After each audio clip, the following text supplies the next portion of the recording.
Yo, yo, yo, yo, yo. What's up, what's up, what's up? Give up the rack. And hello to my fellow revolutionaries. You know who you are. And welcome to today's live stream. It is Wednesday, the 29th of October, from where I am coming from.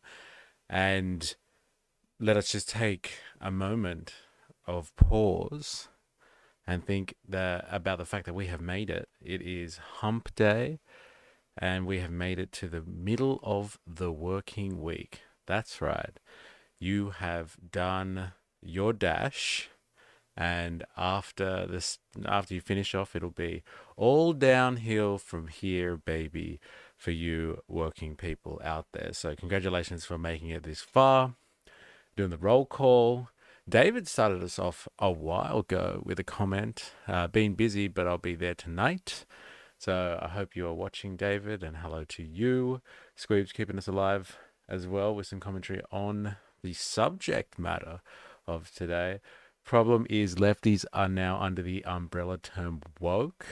Right equals Nazis and left equals woke. It is a phenomenon that we do have to deal with.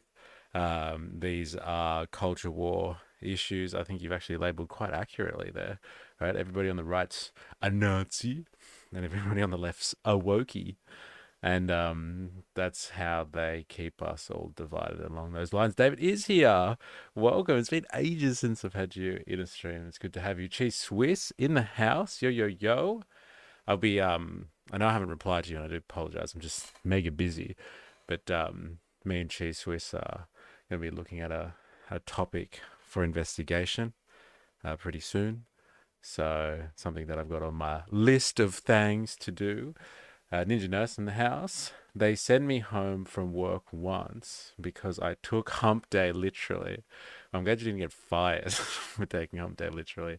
They just sent you home. Dilemma is what up, what up? Give up your Biden auto pen pardons. I've actually heard about that phenomenon, but that's just more of like a commentary on the fact that he uses like auto signatures as opposed to Trump, who loves to, do the old Donald and sign his name in his fancy writing. Ollie Atlas in the house as well. How you going? So Grand Tifa too. Everyone's doing the roll call. It's good to have you all. It's not smart fiscal policy. It's a Nazi agenda to extract the wealth from the chosen people. Savage. It's part of their policy on wealth creation. Part of their fiscal policy too, I'm sure. All right, so today, if you are wondering what's going on, 4AS put something in Discord, like, I think last week. There's a channel called President Sunday Prime. I'm not sure if you're across it. It's not a massive channel, like doing much better than I am. And, get some good views on stuff as well. 3 months ago, this person, leftists who eat their own, President Sunday Prime. I'm not sure if you're across this account. I think maybe Ninja Nurse may have said that they hoped that I liked what President Sunday Prime was up to. And I wasn't too scathing, but we're going to watch this today because I think it's relevant to some of the discussion that we've been having quite a lot recently, but more generally over the length of the stream. But the problem with the culture wars, and like I'm a big advocate for divesting from the culture wars, like dislocation from the culture wars. It's hard like not to get involved because obviously there are important talking points within the culture wars that you can take a good moral standpoint on, or think about kind of what suits what you identify with. And might speak to you in volumes, but there is a war outside of the culture wars that is way more important, and I think that's what the culture wars are used for, to distract us from, which is the war between the haves and have-nots, or up and down, the class war, simply. And so I'm assuming this piece by President Sunday Prime is a critique of leftists and pseudo-leftists who get involved in the culture wars and eat their own. They cannibalize each other, and there's like a diminished sense of solidarity or focus. And I haven't actually screened this. I usually was pre-screen stuff up to a certain extent, but I trust the propaganda that is lodged in our Discord community to be of a high quality, and I wanted to react to it kind of organically, as opposed to watching it again with you guys, second time around for me. So that's what we're gonna have a look at today. Oh no, the GOP has voided Biden's pardons now, allegedly. What? Can you do that? I thought that's the point of a pardon, though, right? Once the president has given their pardon, like that's it. That's supposed to be sacrosanct, right? Like it's all right.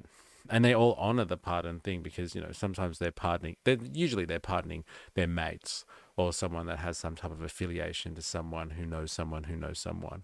And so, like, if they undermine that institution, then Trump's friends may be undermined if another president comes in and starts undercutting their pardon system. That's very interesting. Trump likes to show off that he still has fine motor function at his age. We get the geriatrics to color at work to keep them occupied. That's fucking crazy. And yeah, he is showing off, isn't he? He's like, I love the signature, and he likes showing everyone what's going on. That's pretty funny. It's about spectacle for Trump. Distracts from other topics. Trump will eat the pardoned turkeys too. And that's funny. Unless the president didn't sign it himself, which is okay. So that's the allegation. They're going to get him on a technicality. He hasn't technically signed anything.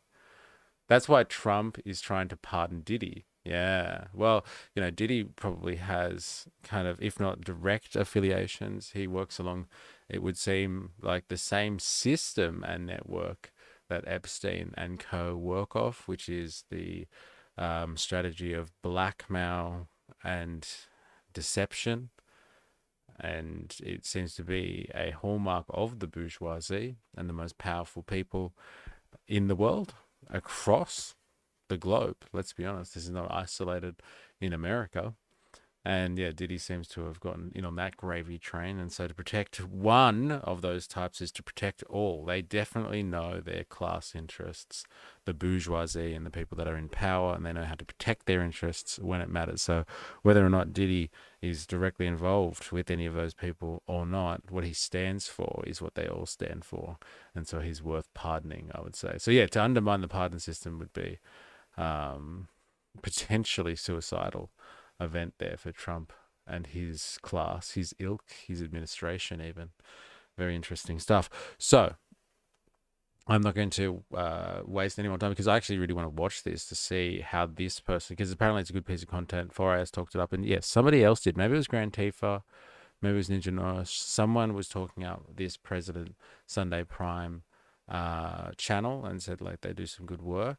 And yeah, I would like to see what they think about a critical analysis of what the left is up to and why they are suffering so much in terms of their ability to organize and critically analyze what's going on. They just, yes, it would seem like they are wholly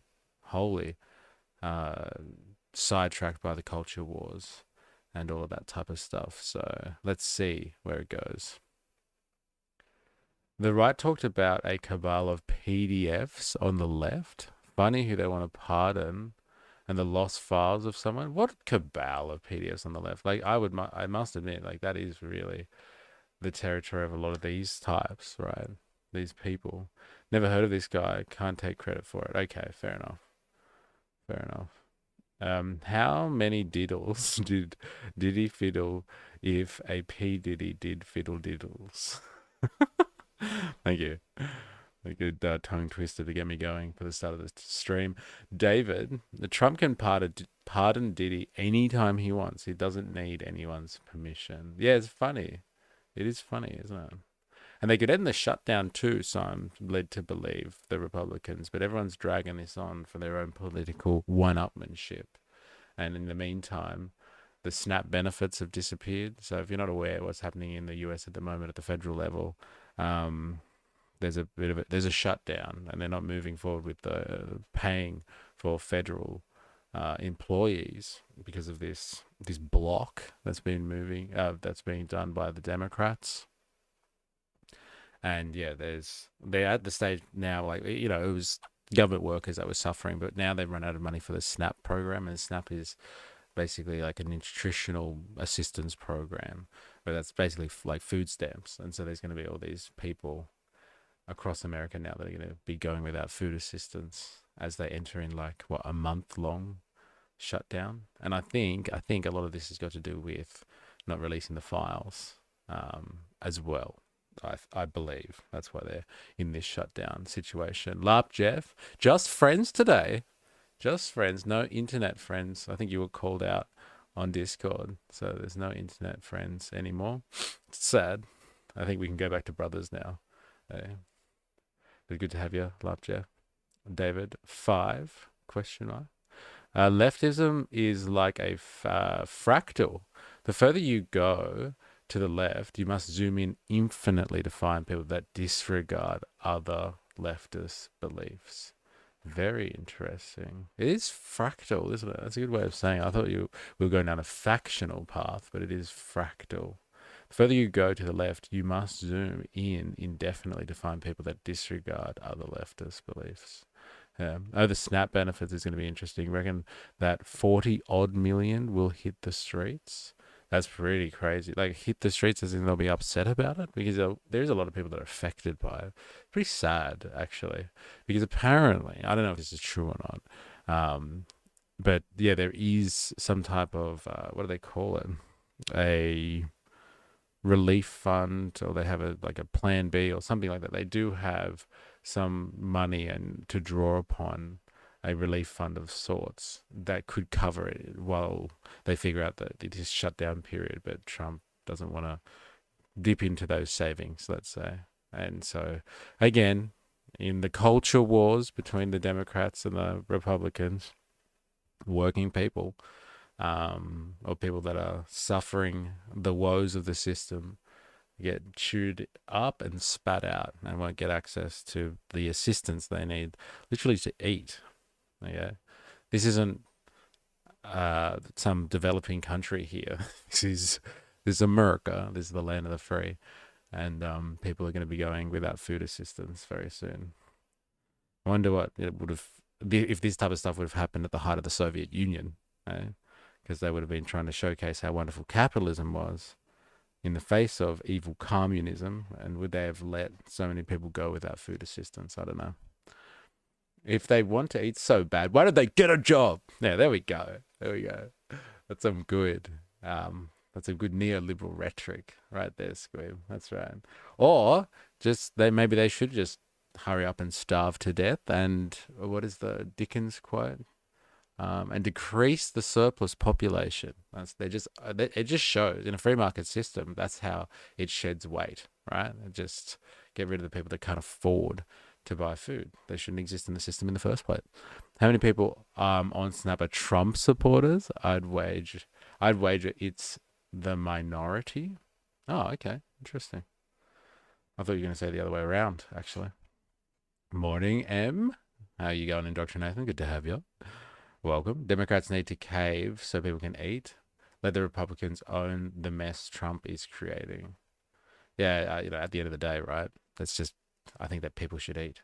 It feels like they are trying to find a reason to trigger civil unrest, or they found it by screwing everyone integer. How you going?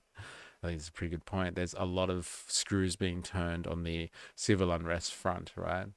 And now with all of the changes to national security protocol as well, anyone who, opposes the government, basically, and is deemed to be anti-establishment and therefore a security threat, they can round them up. They can arrest them. Trans-Tifers, they call them. They can go after the trans-Tifers. Depends on what region and voting demographic they are in. Let them eat cake. They are American, after all. I like eating. Good. Well, I hope you're not on food assistance and living in the US right now, because you're going to miss eating as much as you like eating, I would say. Knock down the 100-year-old building, so they've renamed the new wing Trump. Oh, we're talking about the 200. Well, they're building a $250 million ballroom. Why not? At least we'll be, or giving $20 billion to Argentina to help bail them out. Interesting where the priorities are. So much for making America great again. At least we'll be able to fit the new angry mob in the new White House ballroom extension. Yeah, it's huge. It's monstrous. So I've heard. Like, it's actually rivals the size of the White House itself, which is interesting again from a heritage perspective because you don't rival the original piece itself. You try to integrate and have as least little visual impact on it as possible, and if possible, help reinforce the original item itself. But like that's not the Trumpian way, I guess. You got to extend it and be like, so everyone remembers for time immemorial. Trump did that. Oh yeah. Why do we need a residence for the first lady when all ejected people are elected people are multi-millionaires, who can live in their own mansions instead? It's interesting. An interesting point, actually. That's how it works. I want to meet a woke conservative, a socially progressive, but all into Reaganomics and stuff. I wonder how they're going. Interesting. So it's like a centrist, I guess, or a teal in Australia, socially progressive, but they care about the economy.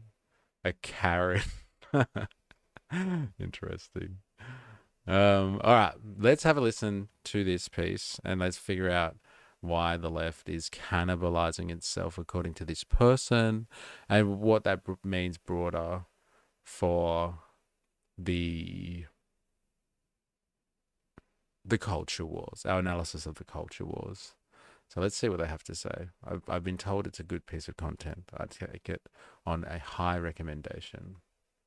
Isn't that just the northern beaches in Sydney? There was once a proposed amendment that would place a wealth limit at 1 million. Really? For what? Elected officials. That's interesting. Okay, great examples. I don't want to meet them anymore. Hello, everyone.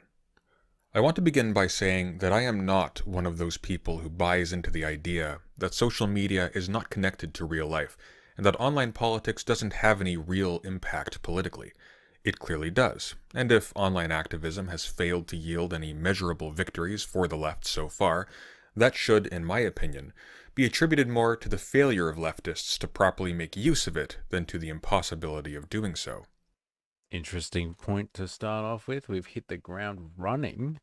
I do have to agree with that. Like, there's been a lot of questions over the validity of social media and its use for political agitation, organization, and the dissemination of ideas, and whether it's really worth it or we're just feeding into the games of the techno feudalists that control the digital highways. But I would say that, just look at the phenomenon that was Charlie Kirk.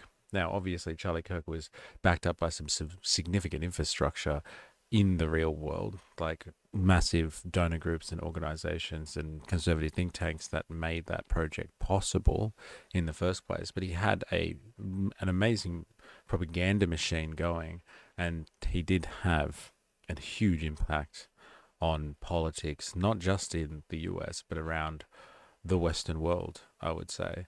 Massively, massively impactful. And, for the most part, aided and abetted by the Chinese with TikTok. I would say he rode the waves of the TikTok social media age. But like, it's a good point so far.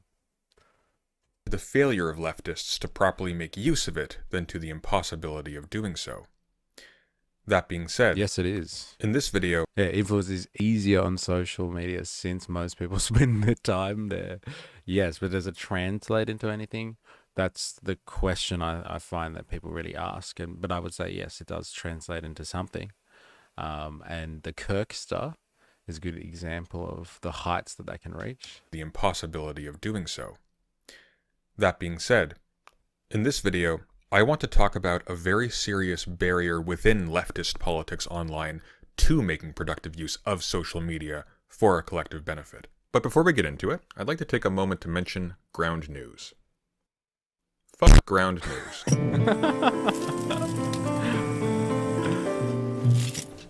That was not where I thought it was going. And I know what people feel about ground news here. So good. Every time somebody mentions Charlie Kirk, zap. Savage. Good morning, Mr. A. How's it going? It's well, thank you.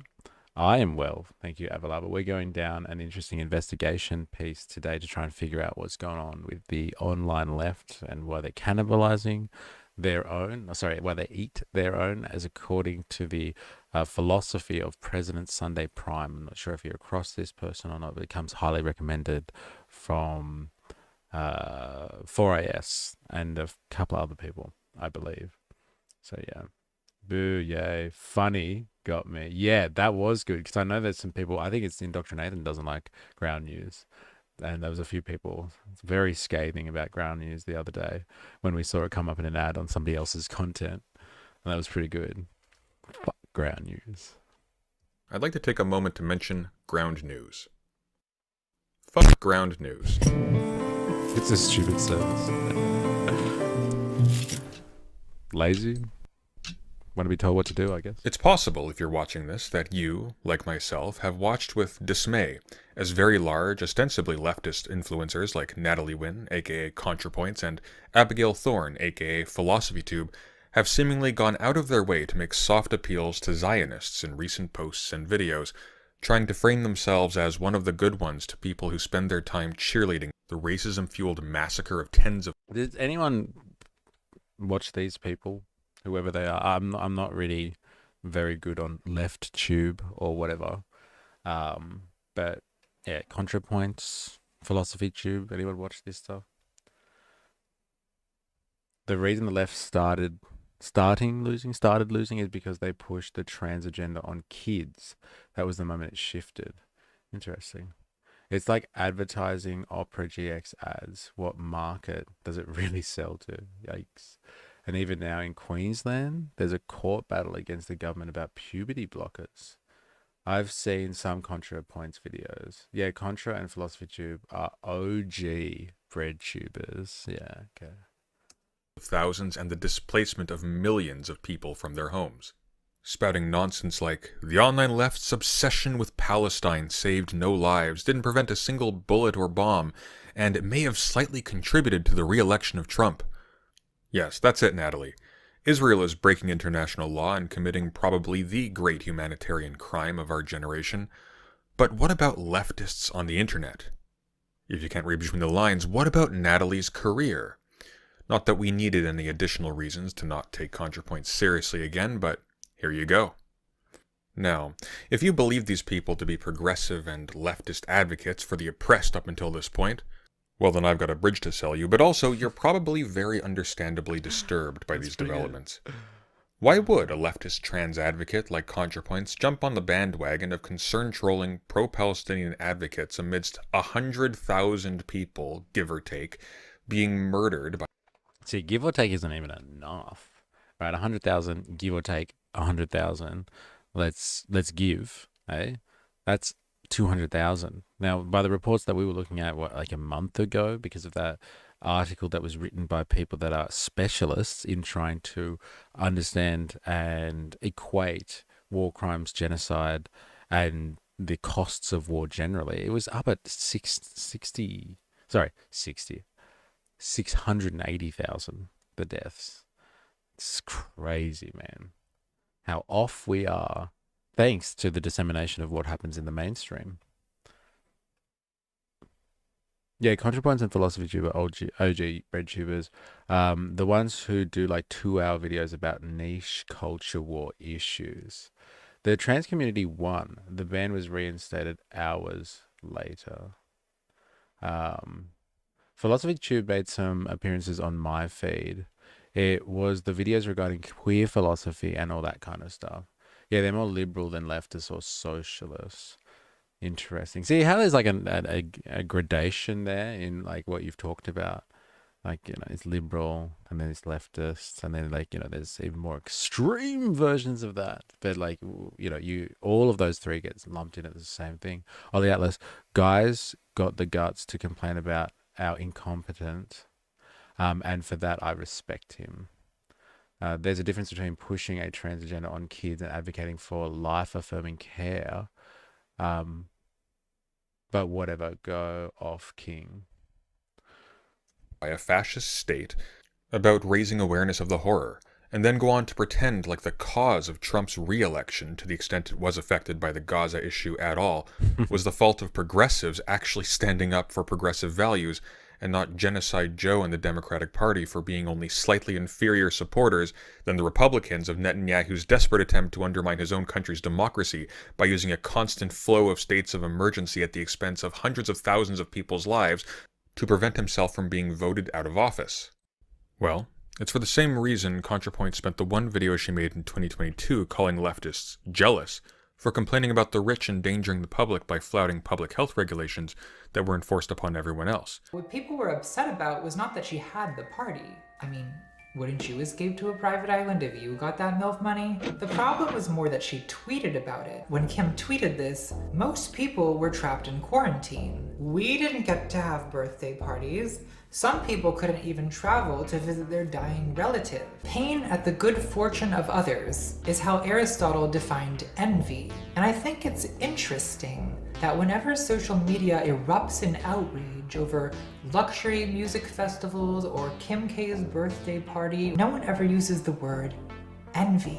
It's like we're averting our eyes, avoiding confrontation with this dark aspect of our own psychology. And why in 2021 she was trying to separate herself from those nasty trans people on Twitter to be the good one, the good, reasonable, nice one to J.K. Rowling, even trying to get her on for a wine date. So Joanne, Joe, Mother, I'm sorry about the Twitter mob. I know how much that sucks, so if you ever want to take me up on it, I'll buy you a drink to apologize for that. And what did she do with the one video she put the laudanum down long enough to make in 2023?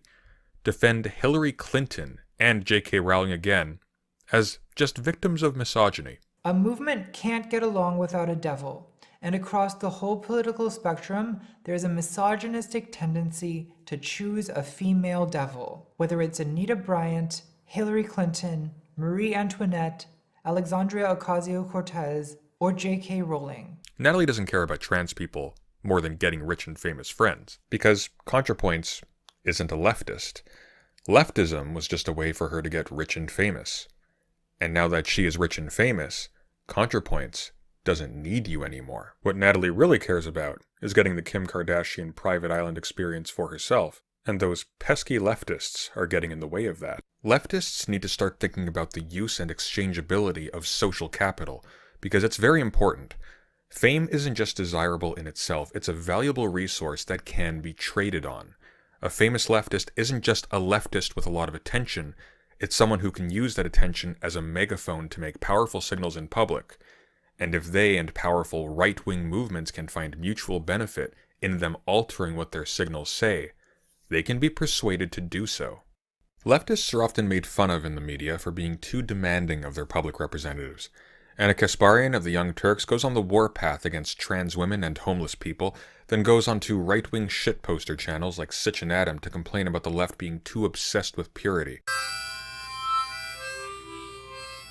Brianna Wu decides that trans advocacy isn't a shortcut to fame and influence anymore, so she flips from morally condemning streamers for playing Hogwarts Legacy to publicly advocating against other trans people while buddying up to the kinds of fascists that make Nick Fuentes benign by comparison. Someone like John Fetterman builds a successful political career advocating for progressive values, and then accuses progressives of being too obsessed with ideological purity when they complain about him voting against a ceasefire in Gaza, making him directly culpable for every murdered civilian, journalist, and aid worker that resulted. That guy's a very interesting one, that Fetterman guy. Fetterman, the one that wears the hoodies in the Senate and stuff like that. He's a piece of work. She's a center-left hedonist. So people are across her work. I've never sat down, and I'm guessing I haven't lost anything by not indulging in Contra's stuff then. Guys, got the guts to come. No, I read that before. Um, it's funny how the union movement is considered left wing, a group known for organizing can't organize the left. I feel this demonstrates the true difference between true progressives and attention seekers. I would like to know what percentage of people that have kids and use terms like life affirming care. I'd like to know the percentage of people that have kids and use terms like life affirming care. You're literally medically castrating kids, and this is why Trump mania took over. Ollie Atlas, grifters need to be expunged from our movement before they can destroy us or seize power. Now, I think what he's saying here is an important point, right? Like, yeah, there are grifters that get into something to ride a wave and capitalize on a trend in order to elevate themselves as an individual and a public figure in order to kind of get to the heights that they want to go to be able to garner a large enough audience to be able to provide the existence that they desire. He's talking about here. It's like this person wanting to have Kim Kardashian style parties and live a life on a mega yacht somewhere, and simply grifted and used like left wing trending issues or progressive, let's call them progressive issues, to get them that momentum, and then they completely abandon that stuff as a result. But the idea of social capital or having clout is an important thing to take into consideration.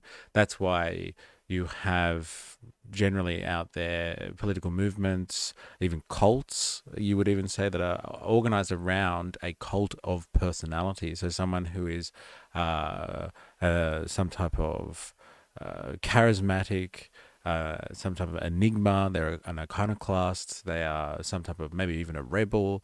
They stand for a large issue, but they're able to use the skill set of their character traits to kind of pull more and more people into their sphere of influence, into their orbit, and then get a lot of momentum from that. So like,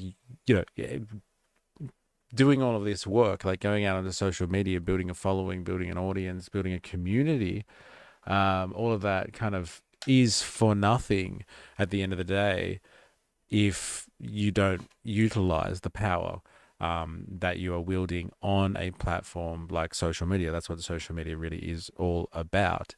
It boils down to the influence that you have over others to modify their behavior in true surveillance capitalist kind of rhetoric. So surveillance capitalism is the backdrop that supports something like social media. Social media is a realm where we can exist and interact with other humans, like in a parasocial way, fine, but you can still interact with other people through comment sections and liking and sharing and all that sort of stuff. But it's controlled obviously by algorithms and by corporations. The landscapes are completely controlled, and it's all brokered using data. So that's why I brought up the idea of surveillance capitalism. But you can still get a lot of influence with the data that is attributed to you, and the interactions that feed off all of that data that you're generating by being the center of attention, simply. And so like, yeah, using that attention and garnering that and pushing that towards an actual movement is important. I do agree with what this person is saying. There's a lot of people that simply garner an audience because they pick the right issues and stuff to talk about. But like, do they do anything beyond that though? Do they agitate? Do they tell people to do stuff with the power that they have? There are some people that do that. I think there's a really good example of that was, I think, I don't know how long ago this was, maybe half a decade ago now. There was I can't even remember. There's some Friendly Geordies fans in here, I'm sure.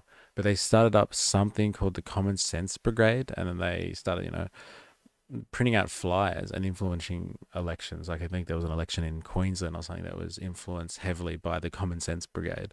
And so that was a perfect example of someone using the clout that they have to get people to do stuff in the real world, not the virtual world, which swayed an election. So I think the points that they've made so far is if you think that social media doesn't have any impact on the real world politics, you're wrong. And it's just not being used well, and it's just currently being used by grifters and people that seem to have no principles and no scruples, I guess you would say. All right. Um,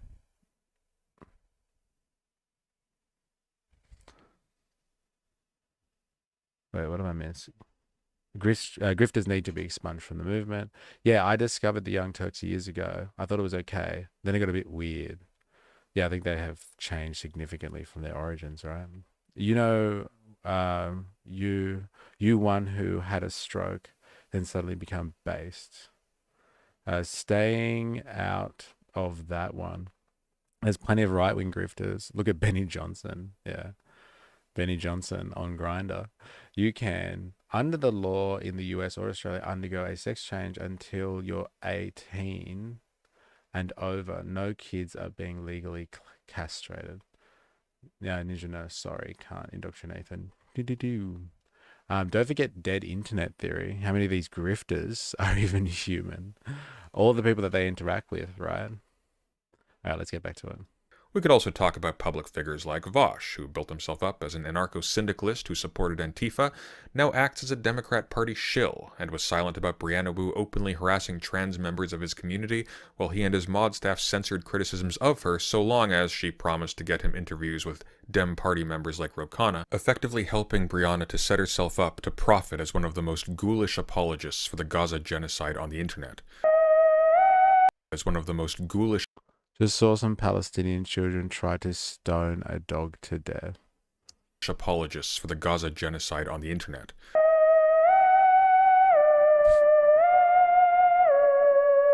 He also hoards images of children on his work computer. See, this is an example of the kind of structure that I'm referring to. Or consider Keffels, now largely forgotten. Example of the kind of structure that I'm referring to. So this is the thing, because someone was telling me that he got in trouble for CP, let's call it. And so he brought something up and he's like, oh, whoops. So this is the footage. I wonder if this is the event. This was D-Day. Hey, like Vouch, he always struck me as someone that was disingenuous. Just listening to him speak, apart from the fact that it's a bit grinding, like you can feel your teeth grinding at the back when he just goes on and on and on and on and on. And like he started as a debate lord, right? And then has shifted over and doesn't want to do debates anymore, and like just speaks to an audience and pulls them into the Democratic Party machine. Interesting. Yeah, that guy. My point was America is doing it before 18. Or consider Keffels, now largely forgotten. She used her status as a trans advocate to fleece her audience of largely low-income trans people for over $100,000, ostensibly to replace equipment that was confiscated during a swatting incident, and to pursue legal action against the police and Kiwi Farms where she claimed the swatter came from. In the end, it turned out that her equipment had actually been given back to her immediately, no legal case was being pursued, and that she had squandered all of the money on drugs and other personal pleasures. Or consider Destiny, who had originally built up his career as an anti-racist who gained fame for exposing JonTron as a white nationalist. Later, when he wanted to network with white nationalists like Nick Fuentes and Lauren Southern, he purged progressives from his audience, as well as Jews who were uncomfortable with Destiny connecting his audience with that of a virulent anti-Semite, and it was later revealed that he was secretly having an affair with Lauren Southern, and then subsequently he was in legal hot water over sharing intimate videos of vulnerable women he had on stream, as well as doxing and threatening people who criticized him for this. We could talk about others, Ethan Klein, Dave Rubin, Cenk Uygur, we could do this all day. The problem is that every single case like this is actually an example of an opportunistic snake. A master debater. Sorry, not a debate lord. He was a master debater. Oi, Mark, I watched like talking about like South Park rhetoric, right? Because they had the Kirkster on as the master debater. I watched the latest South Park with Peter Thiel. You know, it's so good. It's not what I expected, but it's so good. And like they've accurately got his aesthetic down pat. He's like, he's scary, middle-aged, facial features, and his hollow look, his hollow dead look. They've got it down pat. And like he just talks about the Antichrist. Look, I don't know. Do people watch South Park here? But if you've been across what we've been speaking about a lot over the last few months, even yesterday, go check out South Park's interpretation of what Peter Thiel's up to. And it's funny how they're framing JD Vance as the evil villain mastermind behind all of it. I don't think that's true in reality. But yeah, it's very interesting. Most leftists seem to debate from an emotional place rather than a logical one. When I see Thiel, I just see ghouls from Fallout. Yeah, it's gross, and their depiction of him is great. He has lost a part of his soul and his humanity. You can see that in his face, in his expressions when he talks about stuff. Using He is ghoulish. I might dress as him for Halloween. progressivism, a single case like this is actually an example of an opportunistic snake using progressivism to build successful public careers and then, once they hit a critical mass of publicity, doing a public about face to sell themselves as one of the good ones to the enemies of progressivism, who of course welcome the opportunity to deal a devastating moral blow to progressives and their public representation. So the problem with the left isn't purity testing. It's actually the opposite. The problem with the left is that our standards are so low that we will accept virtually anyone with a big audience and good screen presence to be our representatives in public, almost invariably resulting in them betraying us and serving a political victory to the right wing, as well as the cowardly liberal tagnuts who trail behind it. The pattern is clear. These are all examples of people who have used progressivism to build a large support base, which catapulted them into public awareness, at which point they were able to trade on their exposure to change their politics and swap out their previous support base for a larger one. My fellow leftists, the problem with the left isn't purity testing. It's that we're not testing for impurities at all until there's literally tar pouring out of our faucets. Interesting point. Hey, purity testing on the left is a problem. It is a problem that we've spoken about as well. This idea that like nobody can do any wrong, and like there's this whole witch hunt that comes out as soon as somebody is exposed as not doing what is kosher or not doing what is now deemed suddenly common and politically correct. And it's retrospective in its power. Like it can go back and haunt people even through earlier times. But like the impurity testing, like not testing people to see if they're worth support, that's a funny one in the first place. But I think that's the problem with algorithms and social media. Like people gravitate towards people that have larger audiences because of the way that social media and the algorithms work. They want people to stick on their platforms, so they push people that have some type of general gravitational force, like a larger gravitational force, and pull towards them. So I don't know if that's directly the problem of leftists themselves, in the sense that they start to be pulled into the orbit of larger, progressive personalities online. It's just the way that the algorithm does work. But like, yeah, who's screening people to say this person is not worth your fucking time? Don't just get sucked into it just because they're talking about something that's trending right now. It's very interesting. I was worried with the title, but I find very little disagreement with it. It's very interesting. It's very interesting so far. Leftists who eat their own. Yeah. Like this is a lot of what that Foreign Man video I was watching on Monday was about. Interesting. The person versus the movement. If you're dressing as Thiel, you need to dress a dog up like JD and walk him on a leash for authenticity. That's pretty good.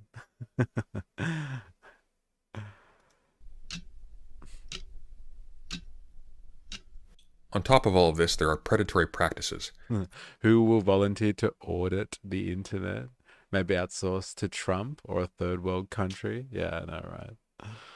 Yeah, well, like it's up to people to call people out on their bullshit like immediately, instead of just following them because they're trending. So like everybody's responsible for the audit, but you could just outsource it. Yes, I hear Nigeria does a lot of that type of tech outsourcing work at the moment. For example, several prominent leftists have tried to frame their platforms as politically important in order to solicit donations from people who are afraid of the rise of fascism globally.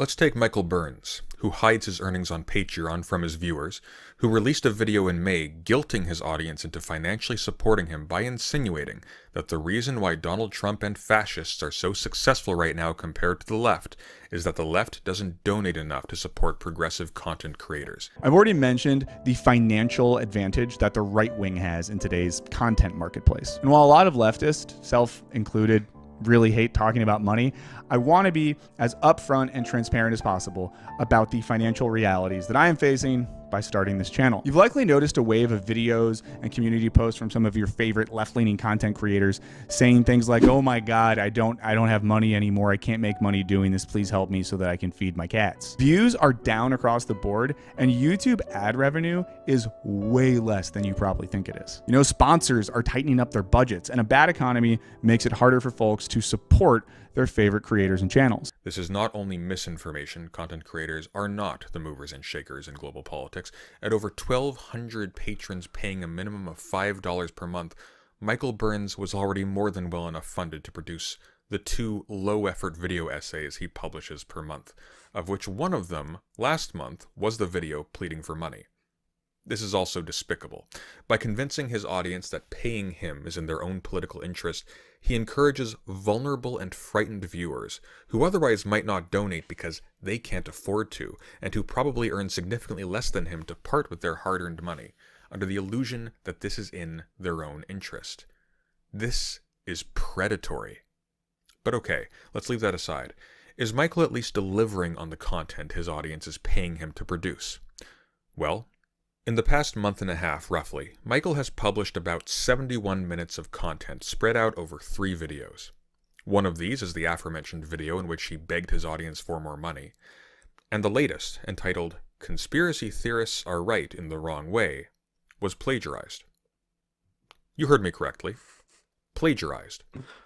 Minus a few jokes and a sponsorship break, almost all of this video by Michael Burns is lifted directly from a Cleveland Review of Books article called "Feelings Over Facts, Conspiracy Theories, and the Internet Novel" by Celine Wen. For example, in Wen's article she writes, quote, "In Doppelganger, Klein suggests that liberals and leftists were too quick to dismiss right-wing conspiracy theorists. Take Naomi Wolf, a liberal feminist turned Stephen Bannon subordinate who is frequently mistaken for Klein.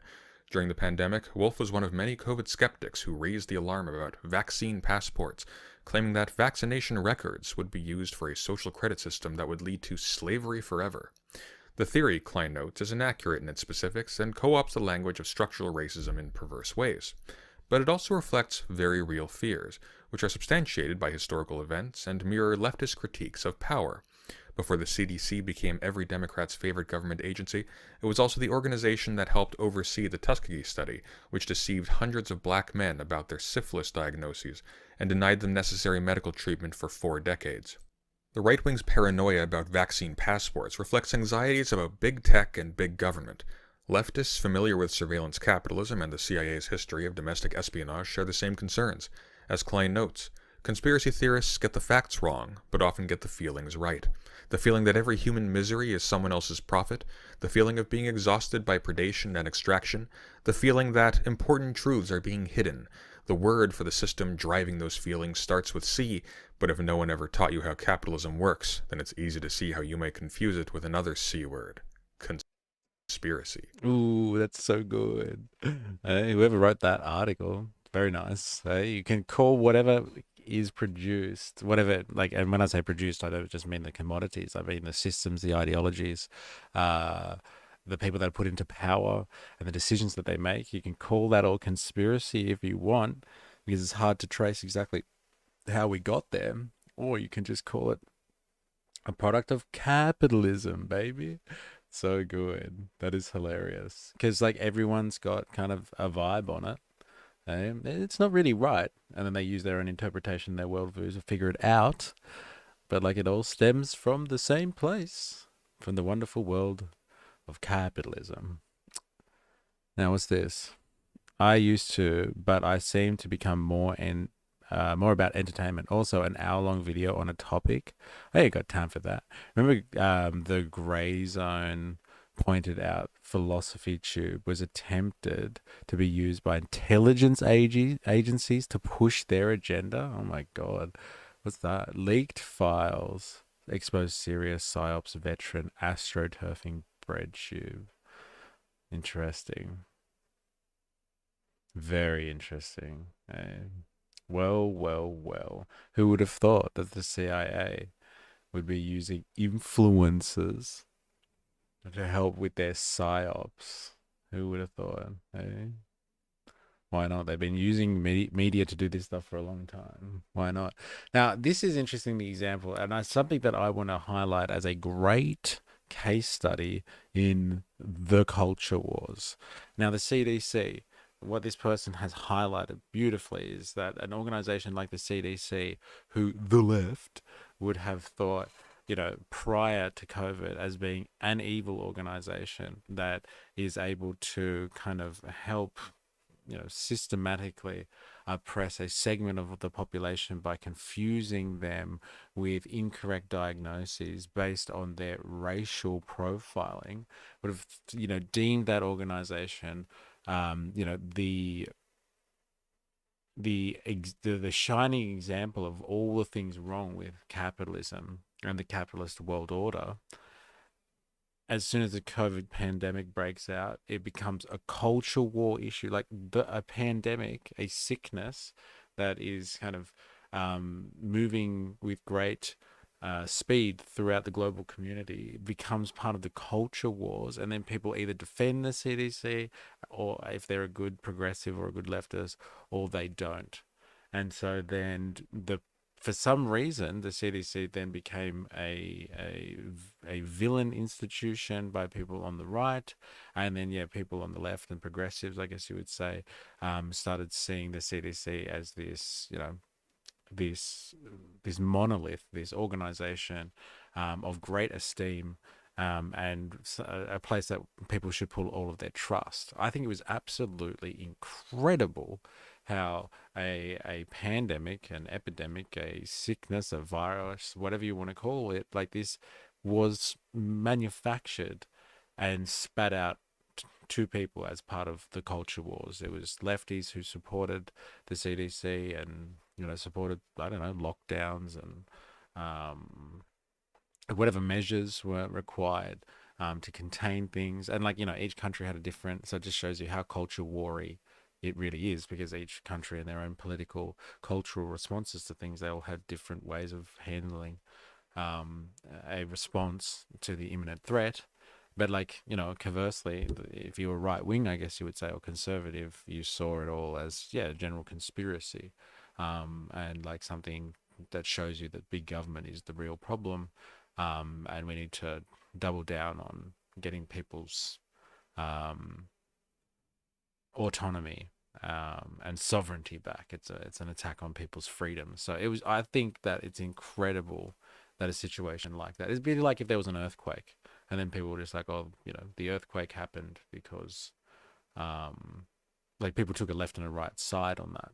It's, can you really turn natural occurrences into, or phenomenons of nature, let's just say, I'm not going to call it a natural occurrence, but phenomenons of nature, can you really turn them into cultural issues? Well, it definitely happened. And this is an interesting point that the article that he's reading off here makes, is that prior to CDC, public enemy number one for people on the left, evil organization who supports kind of corporate and pharmaceutical interests.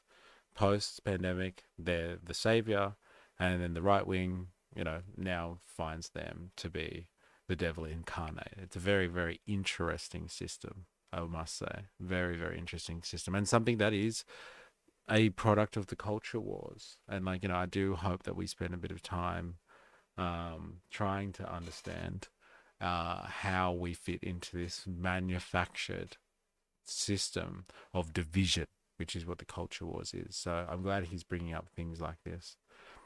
4AS, what's up? history isn't future. Can't assume CDC being wrong in the past means it's bad now.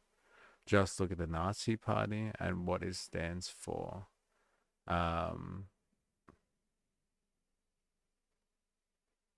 Yeah, but like you can't forget the past either just because it's suitable from a culture war perspective.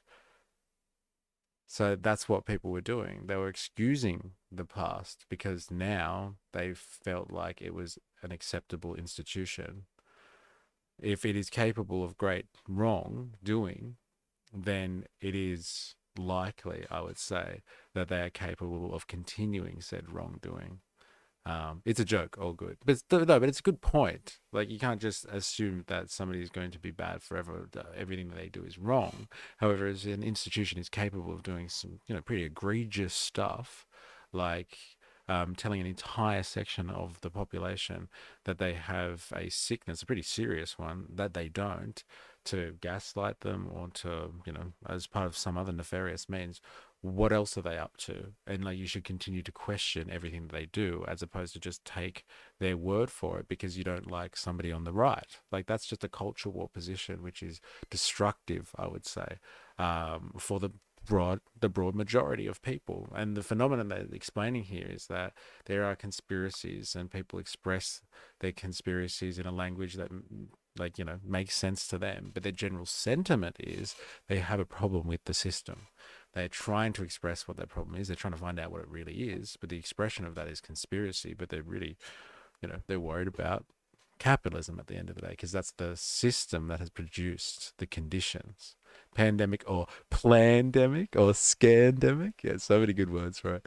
I've still never gotten COVID. It's enough to almost make me believe in terrain theory. Almost. I don't know terrain theory.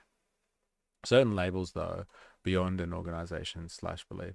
Australia did some bad things to the locals. If we got attacked by aliens tomorrow and humanity had to unite for the good of everyone, COVID showed us that our biggest obstacles are, I'm assuming you're going to finish that R because like the suspense is killing me, Ninja Nurse, with a R us. Yeah.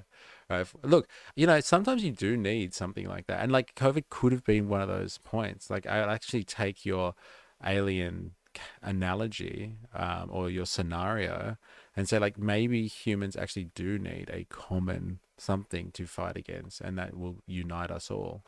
But you're right, given the track record, if aliens were a threat to the entirety of humanity tomorrow, we would just split along culture war positions on that existential threat, and then we'd be screwed.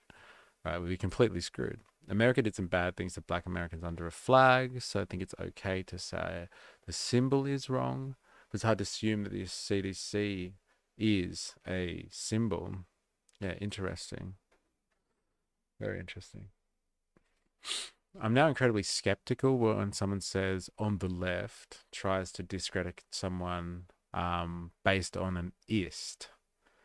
Give me a material analysis of what you see is the problem rather than smearing someone, based on a preconceived ideal that classifies that person's belief system. What's the actual issue? I got COVID once, and I was in the thick of it. Wash your hands, wear a mask. No theory, just fact. Wash your hands. Project Bluebeam, anyone? How's climate change going? Yeah, interesting. Good question. Where are you going with that? I would like to know more. Unquote. Compare this with Michael's video. Now, in her recent book, Doppelganger, Naomi Klein gets into this and writes that conspiracy theorists get the facts wrong, but often get the feelings right, meaning that they're right to feel like the world doesn't make sense. Like nefarious forces are making life increasingly hard for normal people. But they get the facts wrong when they rely on overly complex and conspiratorial narratives to make sense of things. She explores this in the book by contesting her own work, which is famously critical of neoliberalism and capitalism, with her doppelganger, Naomi Wolf, whose own political skepticism led her to go full-on conspiracy theorist in recent years. They're both Naomis using research and writing to try to make sense of the world, and while Klein locates the root problem in neoliberal capitalism, Wolf sees it in like 5G, COVID vaccines. As you can see, Michael has completely lifted Wen's arguments and references without giving any attribution, and crudely swapped their order in order to hide what he's done. Take another example. In Wen's article she writes, quote, "What's the difference between conspiracy theory and critical theory? In both cases," wrote the French philosopher Bruno Latour, "you have to learn to become suspicious of everything people say because they live in the thralls of a complete illusion. Then, after disbelief has struck and an explanation is requested for what is really going on, in both cases again it is the same appeal to powerful agents hidden in the dark, acting always consistently, continuously, relentlessly." Unquote. Now let's compare to Michael's video. According to French philosopher and anthropologist Bruno Latour, conspiracy and critical theory actually have a lot in common. He writes that in both cases, you have to learn to become suspicious of everything people say because they live in the thralls of a complete illusion. Then, after disbelief is struck and an explanation is requested for what is really going on, in both cases, again, it is the same appeal to powerful agents hidden in the dark, acting always consistently, continuously, relentlessly. We can see here that Michael has again directly lifted from Wen's article without acknowledging it, and the only reason why we caught it is because the original article actually misquotes Latour. It should actually read illusio here, not illusion. For a breakdown on why this misquote matters, because it actually really affects Latour's meaning here, check out this video by Brooks Brown at the Quarantine Collective on YouTube. Here's how citations work. Shut up, nerd. But back to it. What if we try to be a little bit charitable here? These are just two examples, and I'm sure I could find more if I dug. But perhaps Michael didn't mean to plagiarize Wen's article, and he just was lazy. Let's say he just asked ChatGPT to generate a script about conspiracy theories for him, and it just happened to mine Wen's article for information. This would still be scamming his audience, who are paying Michael to produce original philosophical content, but at least then we could believe that Michael didn't mean to steal someone else's work, right? Well, at 1646 and at 1804 in his video, Michael quotes from Alenka Zupanchik's A Short Essay on Conspiracy Theories. Let's take a listen. According to philosopher Alenka Zupanchik, this critique doesn't hold, as it too quickly conflates what critical theory does with how conspiracy theory operates. Now, she writes that, however, while critical theory examines the means and ways in which, for instance, the manufacturing of consent takes place, a conspiracy theory immediately jumps to what is behind, to hidden depths, to another reality. It never really deals with critical analysis of facts and of reality in their inner structure. Zupanchik goes on to write that the basic assumption of any critical theory worthy of its name is that precisely as false, these facts are extremely relevant for the analysis and have to be taken and examined seriously. So even if the conspiracist gets caught up on a particular what, we can still ask why and take that why pretty seriously. And at 2606, he quotes an article called Mirror Mirror by Nico Baumbach. In an essay on Klein's book, Nico Baumbach writes that anti-establishment politics, without a critique of capitalism or some guiding egalitarian principle, accounts for the lure of Trumpism and conspiracism and will remain seductive as long as mainstream liberalism takes the side of the establishment in response and there is no readily available left alternative. Now these two are interesting, because while Baumbach's article is referenced in Wen's article, the quotes from Michael's video aren't. They are, however, linked in Wen's article.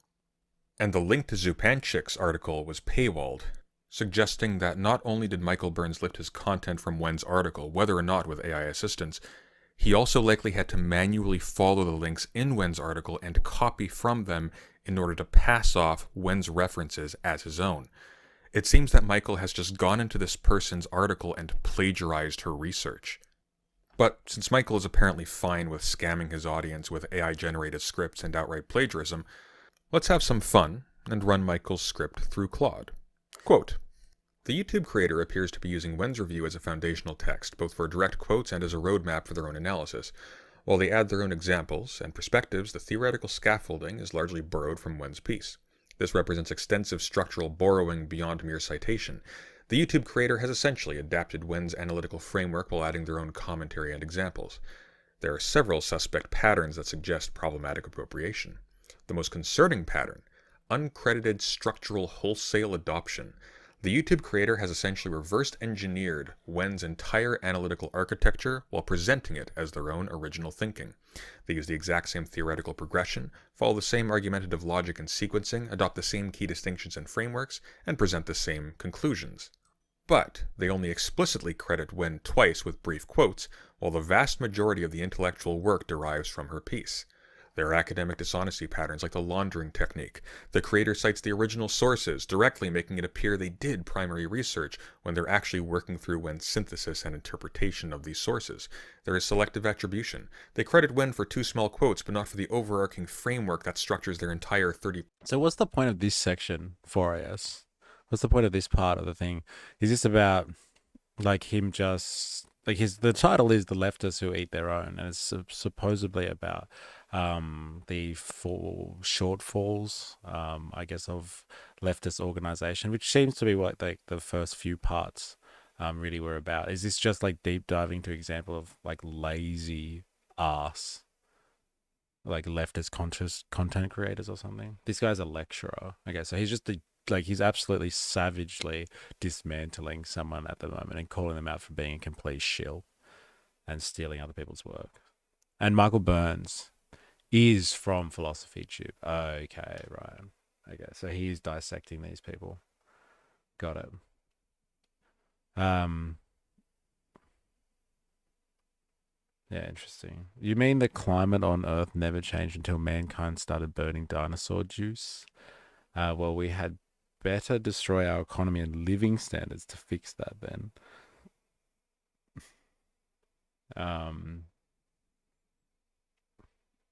Maybe it's because it's a threat in the future, not the threat right now. Neoliberals are incredibly short-sighted. Even if there was a here and now, the systems we have do not push towards working together. Fair point. This guy's a lecturer. Wisecrack, also philosophy channel. Or I should say was in Wisecrack. He got fired. Okay. +minute video essay. There is false originality. Phrases like contemporary philosophy has a lot to say about this phenomenon, and presenting themselves as discovering these connections when they're following Wen's roadmap. There are ethical red flags like labor theft. Celine Wen did the scholarly work of synthesizing multiple complex theorists into a coherent argument. The YouTube creator benefits from this labor while minimizing attribution. There is audience deception. Viewers are led to believe they're getting original analysis rather than a video adaptation of an existing essay. This violates academic standards of attribution that should apply to educational content. By the by, did I neglect to mention that Michael Burns sells himself on his channel as a former philosophy professor? And Claude concludes, the pattern suggests the creator read Wen's piece, used it as their primary source and structural guide, then backtracked to cite the original theorists to disguise the extent of the borrowing. This is intellectually dishonest scholarship masquerading as original video essay work. Unquote. I for one welcome our new robot overlords. Abigail Thorne is another one who has also attempted to frame herself as struggling and low income. This is the building where I was born. It used to be a hospital, but now it's luxury flats. Apartments in there go for about £600,000. Ironic that I can't afford to live in the room where my life began. Meanwhile, like Michael Burns, Abigail also hides her Patreon income from her audience so that they don't see immediately that on Patreon alone, disregarding ad revenue from her videos, she makes more in 2 months than the average yearly income in her country. She also does no research when producing content, like Michael Burns. Her last 3 videos before her most recent one were excoriated by other philosophy influencers on YouTube for outright misrepresenting Friedrich Nietzsche as a racist and anti-Semite who claimed only certain ethnicities were biologically capable of doing philosophy, and her latest video was literally trying to explain away her poor research on those videos as being the fault of the limitations of the video format and capitalism. I never considered that by adapting philosophical texts into videos, something might be getting lost in translation. Or something might be getting added in translation, namely me and my personality. But I look back at the history of the channel and that really tracks. The videos of mine that people cite as being the most impactful, the ones that people still share and talk about and remember, are the ones where I get really, really emotional. I mean, what is it that causes people to sign up for my Patreon or sign up to Nebula? The things that fund the show and keep it going. a parasocial relationship, an emotional connection. But that kind of video essay production, where you're constantly going over your own raw emotions and using them as content, is not emotionally sustainable. Believe me, I've seen other creators burn out and end up destroying themselves by doing that. There's a reason that not every episode of Philosophy Tube is about a topic that personally moves me to tears or that I'm massively invested in. Because if you want to make video essays as long as I have, you can't do that. You have to resist the demands of the audience and also of YouTube, the platform, to be constantly hacking off your own limbs and throwing them as fuel on the fire. I think we have found a fundamental limit to Philosophy Tube as a project. Again, this is a person who, even without factoring in the ad revenue from her videos, is bringing in a full-time worker's annual income every 2 months to do nothing but make philosophy videos, while she's also been able to capitalize on her e-fame to get token gigs in big IPs like Game of Thrones and Star Wars. Additionally, Abigail has co-ownership with Nebula, a video hosting platform through which she additionally paywalls her content that she's already paid to produce, all the while describing her channel's mission as essentially one of charity. "I'm giving away a philosophy degree for free" is something she repeats regularly. You might know that I started Philosophy Tube when the British government tripled the cost of attending university. I thought it was unfair that anyone had to pay to get educated, so I wanted to give away my philosophy degree for free online. In recent months, this has reached a new level of obscenity as she's started. So like he's really just rallying against leftist or progressive content creators who pretend to be poor. Help me, I'm poor, like kind of stuff on YouTube, and like are just extracting value out of their audiences who are typically persons who are watching them and maybe struggling working class people themselves who don't have the ability to actually afford to financially support these content creators, but are guilt-tripped into doing so. I'm assuming that's the sense that I'm getting from this person here. That's a bit of a generalization. Both the Russian, English, and the Greeks were great at philosophy. To turn her main channel videos into de facto teaser trailers for paywalled content on Nebula. So that's what we are going to talk about. Next time, was Nietzsche MAGA? You can see that video right now, ad-free and uncensored, by clicking the link in the description and going to Nebula. We emailed him and said, hey, do you want to be the voice of Thomas Jefferson on Philosophy Tube? And he said yes, right now on Nebula. That video wouldn't really work on this YouTube channel because I get Nebula. Despite there already being an obscene amount of money to do nothing but research and make these videos. "I'm giving away a philosophy degree for free, my ass." Abigail is being paid a ridiculous amount of money to make educational content, with the understanding that this is a charitable project that she needs that money to produce, and she can't be bothered to do the bare minimum. There's no excuse for this. Actual educators have to get by with vastly fewer resources than Abigail. This is not due to capitalism. This is Abigail's decision because she is selfish, dishonest, lazy, and greedy. For a detailed breakdown on just how poor Abigail's research is, see my tastefully thumbnailed video, Philosophy Tube is Garbage, and Here's Why, linked in the description. But to switch to a more serious point, Abigail has been a little worse than silent concerning Israel's massacre of Palestinian civilians. Now, she has publicly signed off on her supporters justifying that silence because it might endanger her acting career to speak up. Meanwhile, major figures in the industry are making bold statements concerning the genocide and condemning those who have made themselves complicit. In her most recent video, Abigail apparently was feeling the heat because she tried to both sides the genocide in Gaza.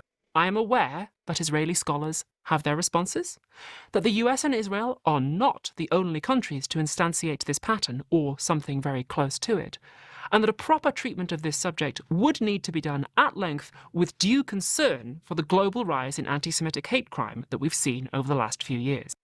You know, we can talk about the murder of tens of thousands of innocent children in Gaza, but we have to do so while keeping in mind the feelings of North Americans with a perpetual victim complex. When a user on Abigail's subreddit made a long essay post inquiring as to why Abigail can't even make a signal statement in any capacity condemning the genocide, Abigail locked the thread.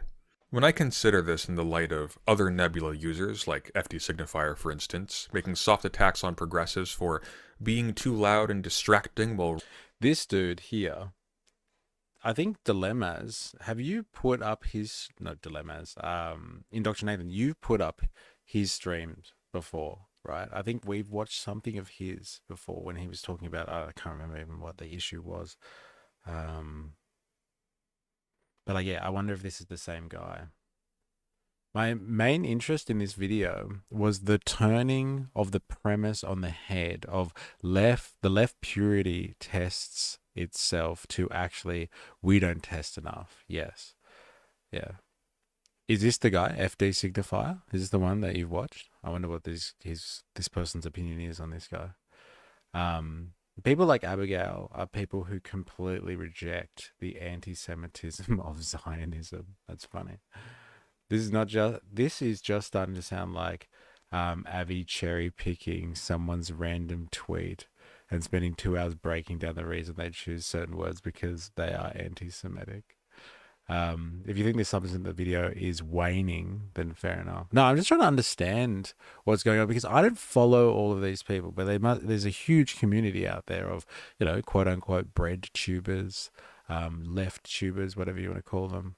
And, you know, I don't follow them. Like, let's be honest, I don't have time because when I'm not streaming, I'm basically researching stuff myself. And like, I probably should keep up to date with what other content creators are doing. But like, also, when I have come across a lot of these people, they do actually seem, yes, they disingenuous.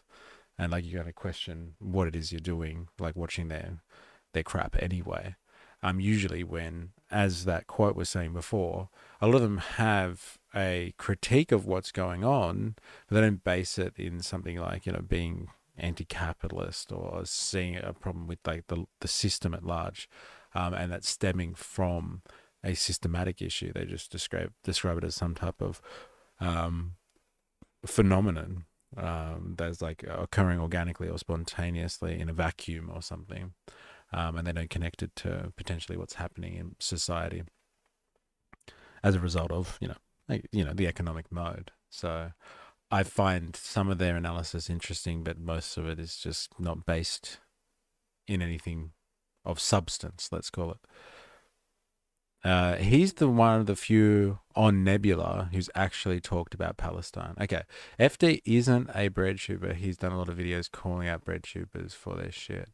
They aren't left tubers. They are just YouTubers with bad opinions. Savage. Raising awareness about the mass murder of children. And I just need people to have more self-control so that we don't have black liberals and Palestinians being the face of this conflict for a week. That is a tragedy. When I consider this frankly disgusting behavior, claims that Nebula pressures associated creators to remain neutral on Palestine begin to make a lot of sense. Most of you probably know I'd been working with another streaming platform for a number of years. In fact, I was one of the founding members.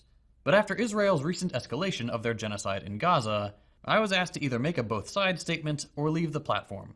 I wasn't willing to compromise my principles for business optics, so we parted ways as amicably as possible. And with the immense amount of capital being purposed towards laundering Israel's reputation because of its actions in Gaza, the incentives are obvious. These people aren't concerned about maintaining faith with leftists and progressives. They want to keep doors open to mainstream celebrity and access to the immense amounts of capital that are currently flowing in their direction. Let me be clear about what I am saying. These leftist influencers are capitulating with the murderers of tens of thousands of children for the sake of their own upward mobility. Hundreds of thousands of children. Which raises an important question.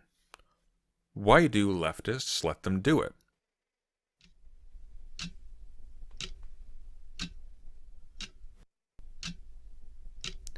Why do the progressive audiences of ContraPoints and PhilosophyTube and etc. bend over backwards to defend these privileged, self-serving assholes while they throw the same marginalized people they built their platforms off of advocating for under the bus to protect their egos and to stuff their wallets. Why does this happen so often in the left? And I think I have an answer. It's because there is no such thing as the left. When we refer to the left, what we're actually referring to is whatever and whoever is currently standing counter to power. This position can be taken over by anyone. Everyone exists either in line with capital or against it, and people or movements who are once against capital can move in line with it, and sometimes vice versa. What makes us vulnerable to being taken advantage of by charlatans like the people we've been looking at in this video, what we are ultimately lacking in, is an affirmative leftist movement. Because right now, labels like leftist or progressive are just forms of branding people adopt when it suits their needs, and then slough off again whenever they get in line with capital. Every countercultural movement does this. That's why it works the way it does, and that He said the thing. He said the thing. There's no culture war. There's a class war. Geez, show me on the doll where the left hurt you, bro. There is, he said the thing, what is the left anyway? There is no left. Now, the left being anything that opposes power adds a bit of a stretch, I would say. I'd say there'd be a lot of right-wing people out there that'd be like, wait a minute, I thought that was us. I thought we are anything that opposes the powers that be. So if that is the left, in the sense that it's anything that opposes systems or persons in power, that is interesting, because that is, then you could replace the word left altogether and just be like the general working population out there who has a problem with power. And it is generally the working people that have an issue with power where they feel like they are being shortchanged by it. And more often than not, especially as we move throughout the 21st century and cost of living pressures increase, inequality levels increase, people are feeling more and more the burn of the fact that the system is not working towards them, and thus it is a system that only perpetuates power and sacrifices everybody else. And so like there's more and more people across the political spectrum, from the people that are not in positions of power, that are feeling this sentiment that they are oppositional to the power structure. It wasn't the left who took my doll, it was the conservatives. Interesting. That's why we've been left behind. It's no different than saying we're pop rock versus hard rock. All of these people have moved so that their interests are wholly aligned with capital directly, and because of that, they are willing propagandists against those who challenge power, dubiously claiming that it is for the sake of organization and pragmatics that the truth must wait to be told. But as Felix Guattari wrote, the work of revolutionaries is not to carry words, to have things said, to transport or transmit models and pictures. Their work is to tell the truth where they are. No more and no less, without exaggeration and without tricks. How is this work of truth recognized? It's very simple. There is a way that works every time. Revolutionary truth is something that doesn't piss you off, something you want to be involved in, that takes away your fear, that gives you strength, that makes you ready to go full tilt no matter what, even if it kills you. The truth is not for theory and organization. Theory and organization only get involved after the truth appears. And I never thought I'd be saying this, but kudos to fucking Hassan Piker. He's more in line with capital than any of these frauds, and yet despite that, he's still saying the things that need to be said. Is he kind of dumb sometimes? Absolutely. But he's also doing the thing that needs to be done, even if it hurts his business, even if it offends his family. I really hate to say this, but Hassan is actually the model. He will speak truth to power, imperfectly, stupidly sometimes, but whether or not it aligns with his capital interests, and I have to respect that. See, I was wondering where Hassan was going to fit in on all of this. Like, I rolled the dice for AS and put Hassan in the thumbnail. And I was like, I'm sure he'll come up somewhere in this. Now, this is interesting because I was thinking about this while he was like basically sledging and destroying all of these pseudo lefties that are willing to extract and exploit their audiences for their progressive tendencies, but won't denounce Israel, who is committing genocide. And this guy is all over it like a rash. He'll call it out. Now, I don't know about, what was that guy's name? FD? Was it FD Signifier or something? Does FD Signifier, you'll have to tell me, Indoctrinathan, does he call out the genocide, unlike the other people that he's listened to there? I was wondering where Hassan was going to pop into this, but he does seem to just call, like this particular issue, of course, he seems to call it out for what it is. A fucking genocide. All right. This is why I thought it was interesting. President Sunday was okay with Hassan. It is very interesting, isn't it? Dilemmas. I've heard Hassan has a pretty nice house, just like Abby Chatfield. He has an amazing house, I'm sure. That doesn't track. If that was true, Albo wouldn't have won another term. The left doesn't like people in power when they aren't left. Interesting. There it is. And bluntly, name someone else in this space you can say that about. He's on the payroll for sure. Who's on the payroll? Like Hassan. The payroll for who particularly? But like in terms of his wealth accumulation from his position, like, obviously he gets paid quite well for what he does. But like he doesn't seem to bow down to Israel, that's for sure. And look at like other people on the other side of the aisle. Look at, like, you could say one of his kind of diametrically opposed social media influencer examples would be like the Kirkster. And the Kirkster, I'm sure something associated with his demise had to do with Israel somehow. I'm sure it had to do with Israel somehow. It's just, there's too many things that point at it. Actually, ask Jordan to ask Boy Boy. They used to go there every year. They've said Hassan's house is a simple home. However, it's in West Hollywood, so it's a 3-bedroom house. Home cost $1 million plus. Paid off by Hassan. Interesting. This guy's being paid off by Hassan. I get it. Yeah, he's on the payroll for sure. That's hilarious. Yeah, very funny. Weird to call out FD. What has he said? I don't know. I wasn't sure actually what point that he was making about FD. I don't know actually what point he was trying to make there. Hassan being sank, nephew always smelt bad to me. You're 1-2 degrees separated from Hassan though. Who is? Are you speaking about me?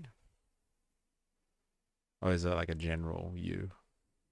Hassan is doing the thing. Like, Jordan, he knows Alex and Alexa, and they're actually good friends with Hassan. Yeah, right. And it's Alex and Alexa, we're talking about the boy people.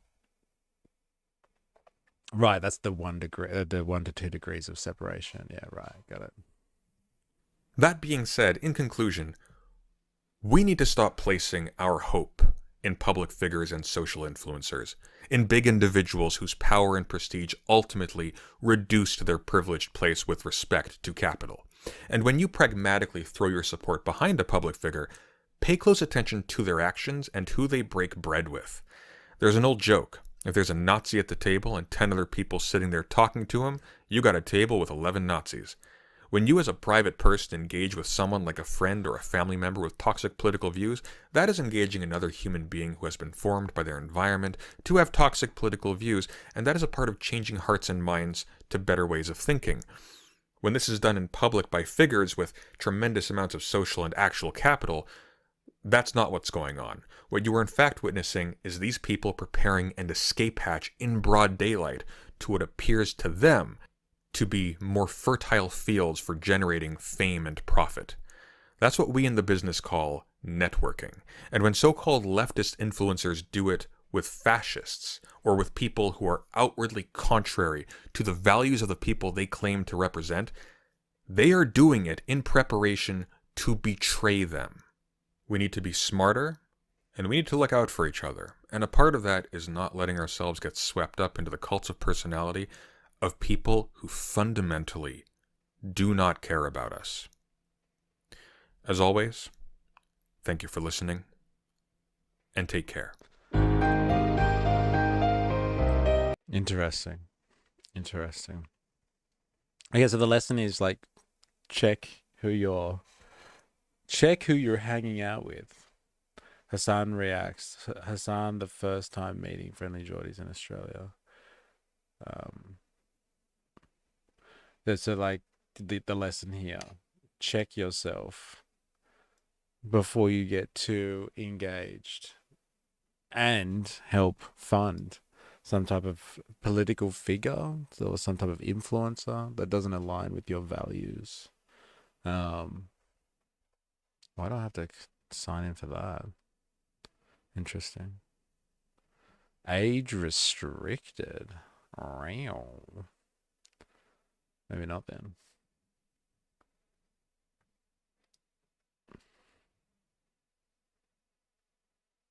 Joe Biden specifically ran on first 100 days of immigration. Oh, it's like an We're hour implementing long. amnesty. When was this? Indoctrination. Hassan, first time meeting friendly Geordies in Australia 1 year ago. For like an amnesty policy. We're gonna do a lot of stuff. Like we're gonna take DACA dreamers, the deferred action on arrival, childhood arrivals, and we're gonna make them permanent. What do you want me to call you? Sit down, Yeah, just sit down, bro. Friendly Geordies is in the building. Everybody, this is like every Australian YouTuber knows each other. Make no mistake. They're all friends with one another. They all know each other. There's like 8 of them, and they all know each other. This is a video of yours that we were looking at. This is the first time we're meeting. Interesting. 1 to 2 degrees of separation. Are you saying that we should double think our subs? 100%. 100%. Always double think your subs, my friend. Always. I don't mind Boy. The gun tuber saga was pretty funny, but they are terrible ignorant about Aussie gun laws. Interesting. The lesson is checkity check yourself before you wreckity wreck yourself. And what the CIA funded rap program taught me. The funded rap program. He's not wrong about 8 Aussie YouTubers. That's funny. All right. Well, that was interesting. I don't know all the references. I'm not a cross-bread-tube like this person is. So, like, I wasn't sitting there appreciating the scathing criticisms that he was giving people and calling them basically sellouts who are, exploiting their audiences, basically, at the end of the day, for fame, fortune, and notoriety. It seems that there's people here that are not convinced about the whole FD signifier thing. But like I couldn't understand what his point was about that. I'm not sure what he was actually making a point about. But like I think there's some important lessons about the culture wars there, that there are profiteers out there of the culture wars. It's something I've been highly critical of when it comes to people like the Kirkster, and like increasingly more critical of people like AOC and Bernie Sanders and stuff like that. Like they speak a lot of good populist rhetoric, like left and working class populist rhetoric, but their track records when it comes to what they do in Congress and how they vote, and like even who they take their money from, potentially, especially in the case of AOC, it is it's hard to see them living up to the rhetoric that they are constantly spouting from their positions of power. And so if they're always up there saying one thing, doing another, you really do have to question what the fuck they're really up to, kind of thing. Leftist infighting also killed me. broke bread. I mean, FD burned the Breadtube Bridge years ago. Let me have a look at what you're showing me here. I mean,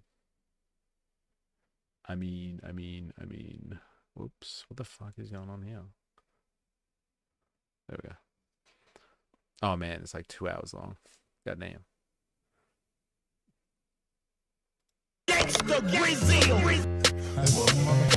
It's drama! Starring the drama king himself, FD Signifier. Oh, you are so fucking brain dead. I just come on the stream, jackass.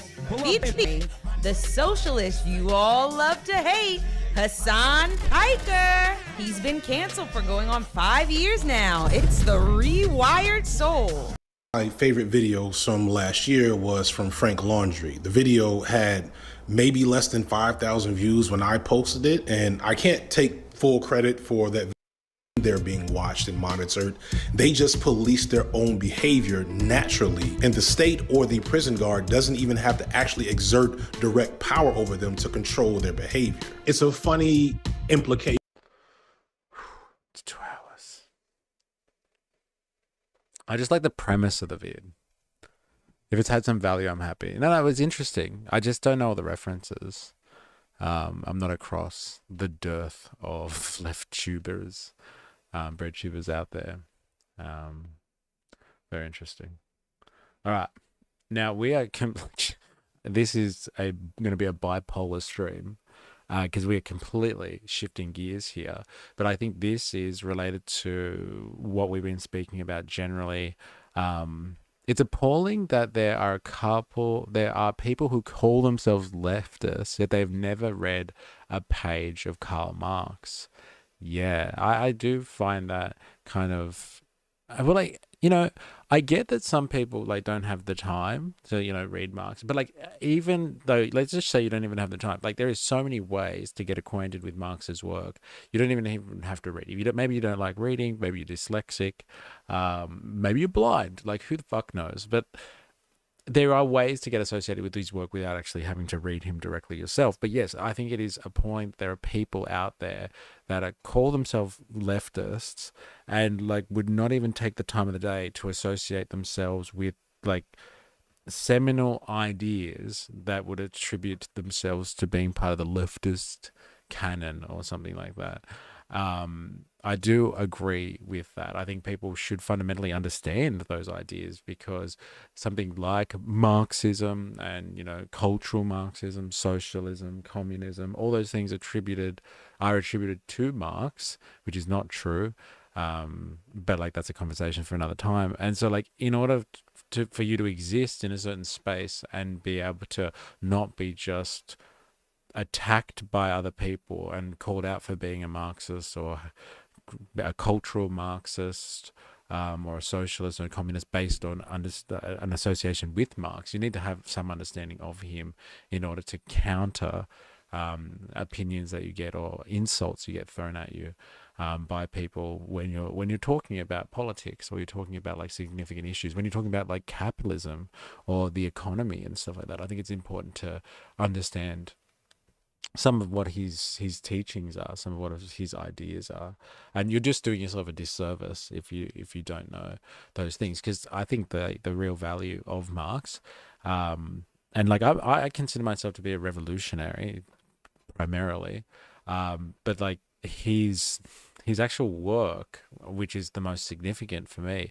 is not his revolutionary theory, which his revolutionary theory is really good actually compared to most, but I don't think it's his best contribution. I think his best contribution is actually trying to critically understand what the hell capitalism actually is. Not a lot of people have just spent enough time trying to figure out what capitalism really is as an economy. Even economists don't spend their time doing it. They just try to spend their time just trying to understand one market trend or one particular phenomenon, but they're not looking at like the grand totality and trying to understand how we all fit into this large system.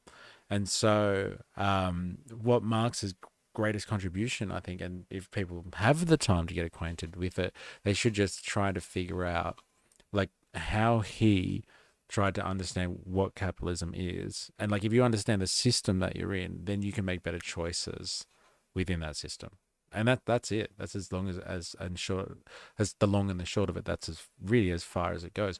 If you just understand how you fit into this grander social machine, then you can better understand what it is your priorities are, and then better understand, like, if you're looking for this stuff, like solutions to, help out with some of the problems in that system as well.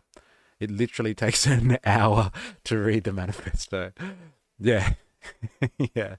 And so, like, yes, I hear you. There's no excuses. But like, there's no excuses in the information age to not be acquainted with some of the core ideas. I ain't reading no red card carrying commies lies in paperback. MacArthur taught me better than that.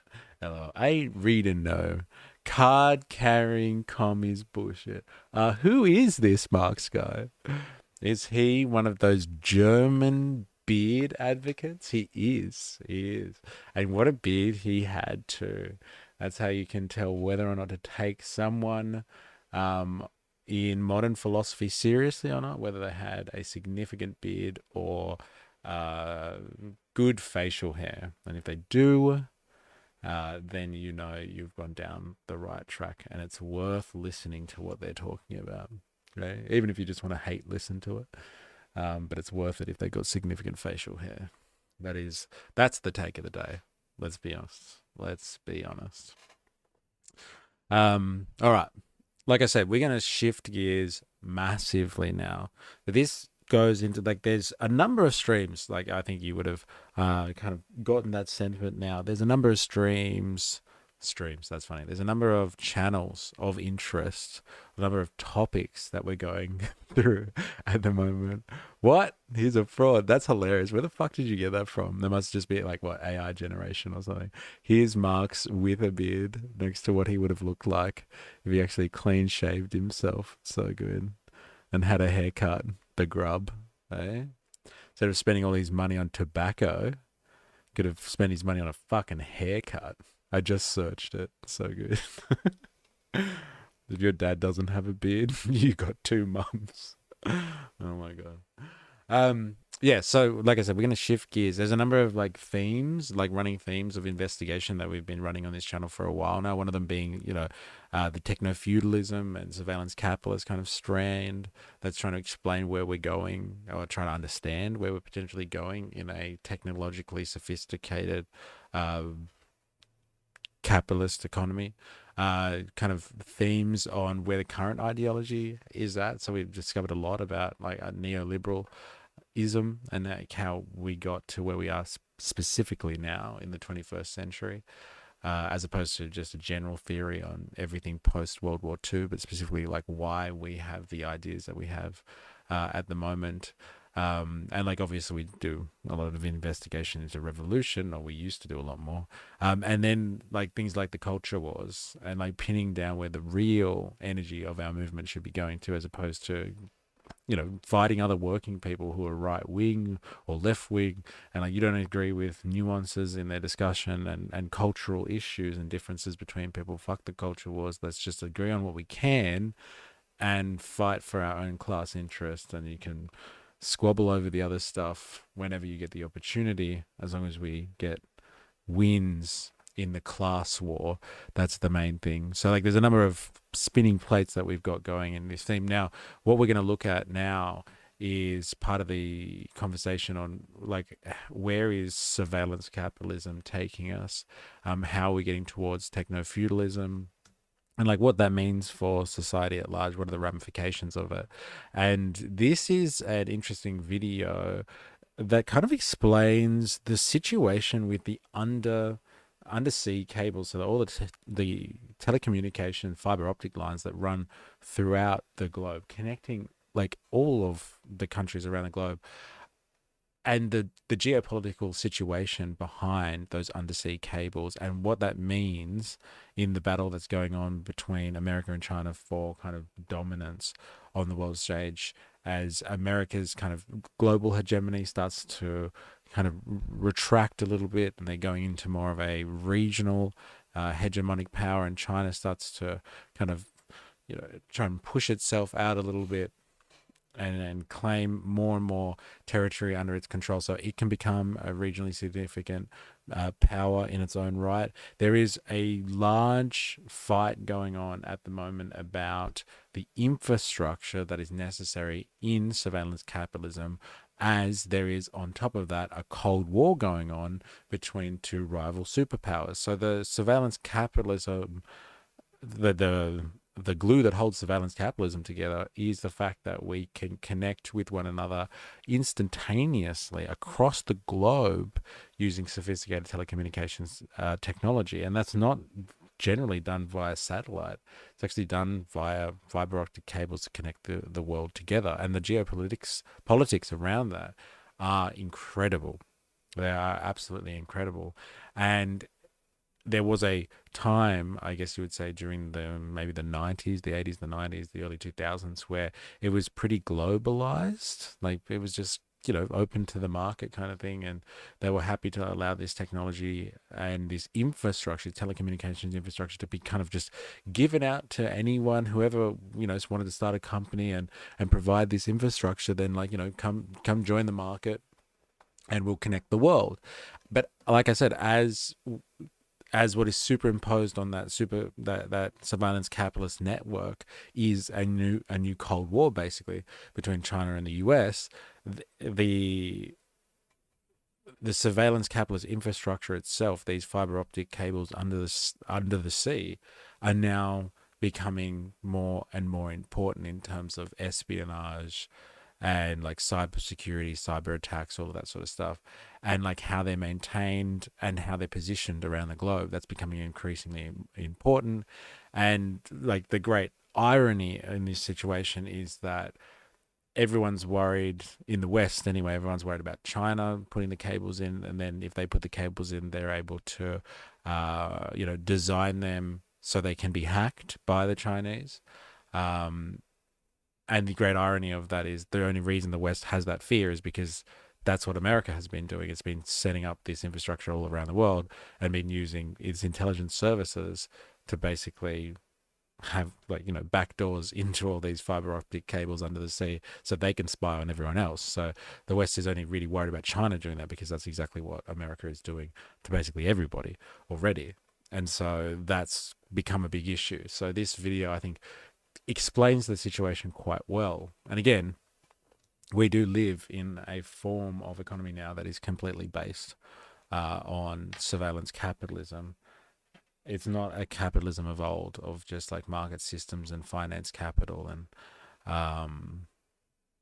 that's regulated mostly by finance capital. And so like massive financial institutions that control the flow and the circulation of money. Like the flow and circulation of money really is, it's still organized through financial institutions, but it's organized through the infrastructure that is whoever owns and controls the telecommunications infrastructure, the satellites that bounce information around the world, and the undersea cables that allow that to happen almost instantaneously across the globe. And so this is the way that surveillance capitalism feeds the world now. This is the infrastructure that is of critical importance to the modern economy. And so like just having an understanding of how all of that works, I think it gives us an insight not only into how the world works at the moment and potentially what are the ramifications of the Cold War, but it's also going to show us what the future is going to look like as this Cold War does unfold and the world is split into regions. And it's going to be split into, a China zone, I guess you would say, and their sphere of influence, and an American zone. And there'll be all these people on the periphery that are mixed up and chopped up on the edges of those wars, and used as, outposts, and used as kind of as battle zones and cannon fodder in the war. And the war, like, again, it won't just be conventional warfare as we know it. It'll be a lot of cyber war, and like no-go zones and all that sort of stuff. So this just helps us get, I think, a good understanding of what is the economic basis behind the battle lines that are going to dictate, I guess, the second half of the 21st century. And it's going to be built around, interestingly, it's going to be built around telecommunications infrastructure. A lot of modern warfare that was actually sorting itself out during the Napoleonic era actually was defined by how good communications channels were and logistics. So the communications lines that were feeding modern warfare were the things that like made a modern army and gave it supremacy over its enemies. And so it's no different now, especially in the information age, in the world of big data, that we now have a situation where the telecommunications technology itself is the backbone. It will be the backbone of modern power and modern warfare. And it'll be interesting to see how they break the world up. So let's have a look at that. Australia has become a shared fleshlight between China and the US. Lovely imagery there. Thank you. I can't unsee that one now. I'm less worried about China's aggression than I'm about Albo being the cuck in the corner watching America and trying to run a train on us. It's funny that you said I've thought a bit about like what Australia's position should have been, and like I really was very apologetic, I think, for what Albo had done. Was it last week that we were watching him meet and kiss the ring of Trump? And I was like, well, what do you expect, kind of thing, like, you know, what's he gonna do? But I do actually on reflection think that yes, Australia actually had a lot more cards in that situation than we were letting ourselves take credit for. I think when it came to the rare earth minerals, like China has such a dominance in that market, and America really needs some other options than China in order to feed not only its war machine, but its entire economy. And like we're talking about telecommunication stuff here. If America wants a place to process rare earths outside of China, it needs a sophisticated network, not just Australia, but other countries as well. And so as a rare earths resource pool and potentially a processing hub in the future, we actually had so much more on the table in terms of our bargaining power than we let on. And yes, we were kind of completely railroaded by Trump in that regard, and we could have gotten a much better situation out of that deal than just allowing American corporations to come in, build that stuff, and then us having to be held towards their power and like agreements on price fixing and all that sort of stuff. We could have gotten way more out of it for the people. America just wants the rare earths. Anything else is a bonus. So like if we process it and we profit off it and that goes into a sovereign wealth fund or something, they just need the rare earths. They don't care where they get it from. They just know that in the future they probably can't get it from the Chinese, and so they just need the rare earths. That's the most important thing. It's not particularly about them profiting off it. It could have been for us, the Australian people, really to profit off through something like a sovereign wealth fund or something, but that seems to be not part of that deal at all. It's really unfortunate. As a sidebar, just for the lols, you should watch the Susan Lay video about Albo coming off the plane with a Joy Division short one. Okay, like, do you have a link? I'll have a look at it. The Rio Tinto aluminium smelter in New South Wales is shutting down. 1,500 out of a job. Would have been nice for Albo to get the aluminium tariff reduced. Yeah, see, like, that's the thing. We could have had some more bargaining power, I think. We definitely could have had. Like, they need the fucking rare earths. And it's not as much about a system of getting American corporations in to do all their dirty work and, like, you know, reap the benefits. It's not that style of imperialism. This is literally about having access, ensuring access to resources. And so we did have a lot of power there. So we could have gotten stuff like that. We could have gotten wins on the board, like specific reduced tariffs. If he's not going to give us blanket go, then yeah, specifically reducing tariffs that help us, like Australians, right? This is a cable landing station in Marseille, France. From the outside, it appears nondescript, but underneath the surface, it connects to a vast data network comprising 95% of the world's overseas internet traffic. As of 2021, the Marseille Fosse facility connects to 16 major undersea cables, serving areas as diverse as Hong Kong, Singapore, India, Oman, Egypt, Greece, Britain, Portugal, Nigeria, and South Africa. Worldwide, there are over 1,400 landing sites like Marseille Fosse, connecting some 500 active and planned cables. In total, the global network spans 1.4 million kilometers, roughly the sun's diameter. And even though the network provides seamless internet traffic across the globe, the supply, installation, and maintenance of these cables are dominated by a handful of companies from the United States, France, Japan, and more recently, China.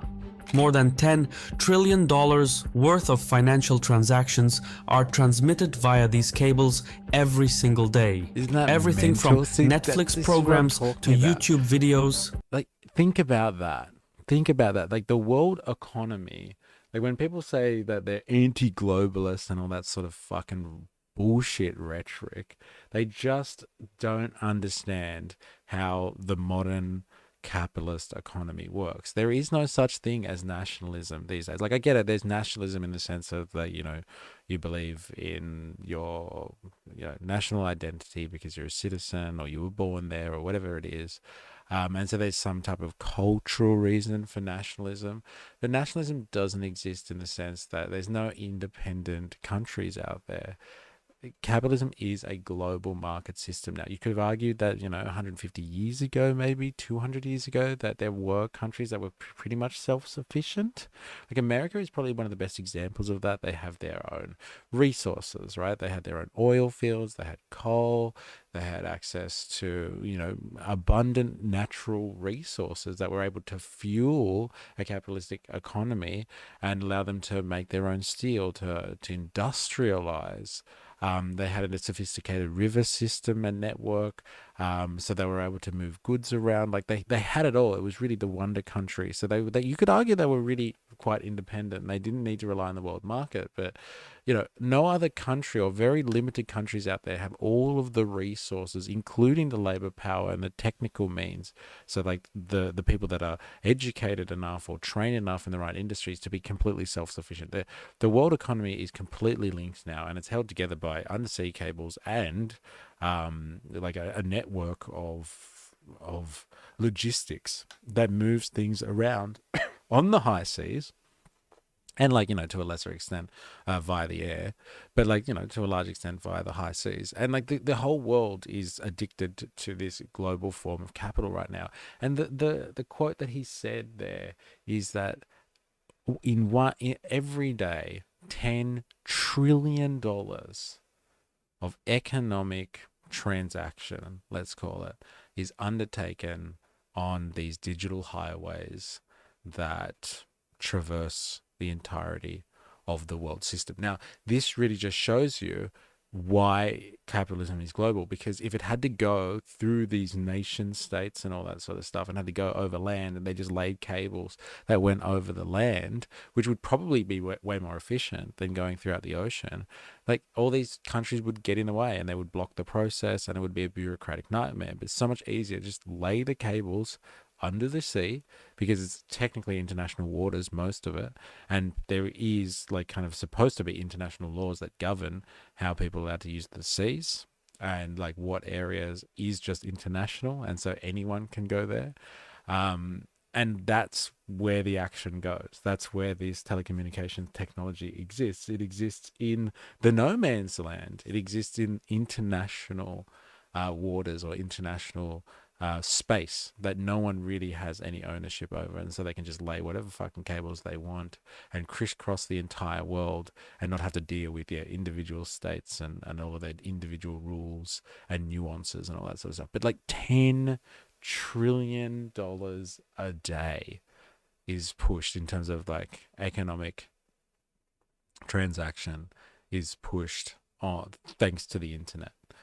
And you know, that was not possible before, that type of economic potential. And it's something to, you know, that we should all be across and all be aware of, because it's huge and it's fundamental to the way that the world works today. I am anti-capitalist and oppose slave labor Hold on while I tweet this on my phone, created by capitalism and slave labor. Interesting.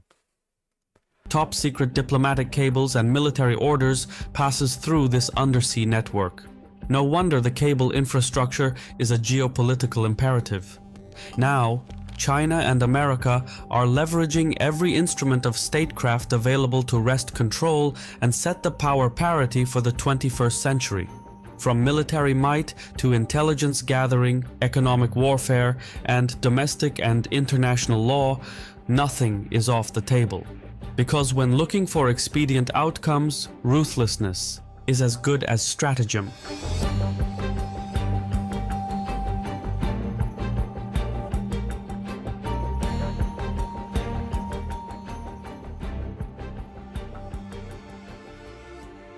Today's video is sponsored by War Thunder. Purchase 1,020 arms is every experience, a resolution, best of all premium vehicles, boosters, and much more. In June 2017, Australia's Foreign Intelligence Chief Nick Warner flew to Honiara, Solomon Islands. Since 2003, Canberra had occupied the country under the post-9/11 rationale that it was a failed state needing stabilization. Australian security personnel took over policing and other crucial government functions. Warner had previously led that intervention, and with Australia's mission drawing to a close, he now sought to wrap up one final order of business. Upon arrival, Warner met with Solomon's Prime Minister Manasseh Sogavare to discuss a new 4,500-kilometer fiber optic cable connecting Honiara to Sydney. The project was seen as a vital development initiative, and it had initially attracted Western support, including backing from the Asian Development Bank. But the plan hit a snag when Sogavare awarded the contract to a Chinese firm, Huawei Marine, provoking anxiety in Canberra. The reason was that in 2013, the Edward Snowden leaks revealed that American hardware, similar to Huawei's, was being rigged to transmit surveillance data to the NSA. Western intelligence agencies were worried Beijing would do the same thing. Soon after meeting with Warner, Sogavare was deposed in a no-confidence vote amid allegations of corruption and bribery. This is exactly what is happening at the moment. When we have a look around the world, there's a lot of discussion about what is happening with the Gen Z revolutions, the Gen Z uprising. And the Gen Z uprisings are being kind of backed, I guess you would say, or they're being predicated on this idea of corruption. And so they've been able to overthrow governments in where Nepal has been successful in overthrowing the governments. Where is Morocco? No, Madagascar as well. They have overthrown the government there thanks to the Gen Z uprisings. Now, if you listen to certain critical theories on what is actually going on there, you have a level of intervention by American soft power through things like the NED, and that type of organization helps destabilize governments based on this idea of corrupt activities done by politicians, and that is the premise for overthrowing a government, not just like people rising up and being upset about the state of the economy and the fact that they don't have any jobs or any prospects. It's actually the politicians themselves that are deemed corrupted and need to be replaced. So what the allegation is being made here, and I haven't investigated this, I wasn't even really aware of this level of Australian history here and the way that we use ourselves in imperial power in our region. So in the Pacific, I guess you would say, the Western Pacific. But we were in the Solomon Islands ensuring, peace and prosperity. And when we were finishing up with our stint there and stabilizing a nation, making sure we had a reliable player in our own backyard, which is very imperial, right? You got to make sure that every nation state around you is stable enough, because if it's not, then it can be used by your adversary as a wedge to get at you. And so we're in there ensuring the peace in the Solomon Islands. And as we are leaving, the leader there is making their own autonomous decisions, using their sovereignty to say, hey, we're actually going to do some deals with China. Now, Australia, as not a real imperial power, instead of in our immediate backyard, are at the behest of the US. And they have their own intentions on how this type of undersea cable infrastructure should be delivered to the market to ensure that it is under the influence of Western powers as opposed to China. And isn't it interesting, and this is the insinuation here, obviously, that as soon as this person has made a deal with China, and like specifically through Huawei, then all of a sudden there's a vote of no confidence in this leader, and they've been tipped as being corrupt, and they are deposed. This seems to be a tactic that we are seeing going on a lot with the Gen Z revolutions. And again, I had no idea of Australia's history here, and the timing of when certain leaders are considered to be corrupt and worthy of being deposed. It's very interesting. Upon returning to the premiership in 2019, he sought closer security ties with Beijing. But not before his replacement, former World Bank official Rick Howe, dropped Huawei as a contractor, allowing Australia to step in and take control. All right, let's read that just to see. Australia assumes control of Solomon Islands internet cable project. Australian government has taken control of an undersea internet cable project to the Solomon Islands, funding it through the Overseas Aid Program. This move follows concerns about the security and strategic risks of allowing China's Huawei to build the cable, which would have connected the Solomon Islands to Sydney. The Australian government's decision to fund the project reflects its commitment to ensuring the cable project proceeded without Huawei's involvement, citing security concerns. The cable will provide the Solomon Islands with fast and reliable internet, replacing its reliance on satellites. And we just had to make sure it wasn't those evil Chinese that were providing that infrastructure, because it links up to Sydney. And we all know the problem there. And our American overlords wouldn't like our system be compromised, because we are part of an important outpost in the Pacific Theatre, along with New Zealand, to ensure America's interests are upheld in this region. So it's interesting to see how this all played out. I had no idea about this history. Huawei as a contractor, allowing Australia to step in and take control. This incident, mostly forgotten nowadays, was an early shot in a war over the world's data infrastructure. Submarine cables make the world what it is today, but their vulnerability stems from their... I'm sure you should trust Australia with internet connection. Got better bandwidth when I hotspot my phone than when I do my cable connection. Yeah, well, look, it's the cable that comes and connects the countries that is sophisticated. Once you get inside the country, then don't worry about it. Yeah, I feel you, man. I feel you. The internet that we have here is appalling, but that's not the point. It's strategic connection around the world, and who gets to own those nodes and the infrastructure between those nodes, and who gets to watch what's information is being sent across those highways. Design. The cables are surprisingly thin, roughly the thickness of a garden hose, and they come in various designs, components, and materials. The most basic anatomy has an outermost layer made of polypropylene plastic yarn for insulation, followed by braided steel wires for protective armor. Further inside is a layer of polyethylene plastic for waterproofing, followed by more steel wires and even more polyethylene plastic. About mid-center through the cable is a copper or aluminum tube that protects the cable from damage and corrosion. This is then followed by a water-blocking tape that wraps around the entirety of the cable. Finally, at the innermost layer are the hair-like optical fibers. These are separated and held in place by a fiberglass core. The optical fibers, meanwhile, fire laser signals to receptors on the other end. However, the signal loses integrity when employed over long distances. So, a repeater device is placed every 70 kilometers to boost the signal.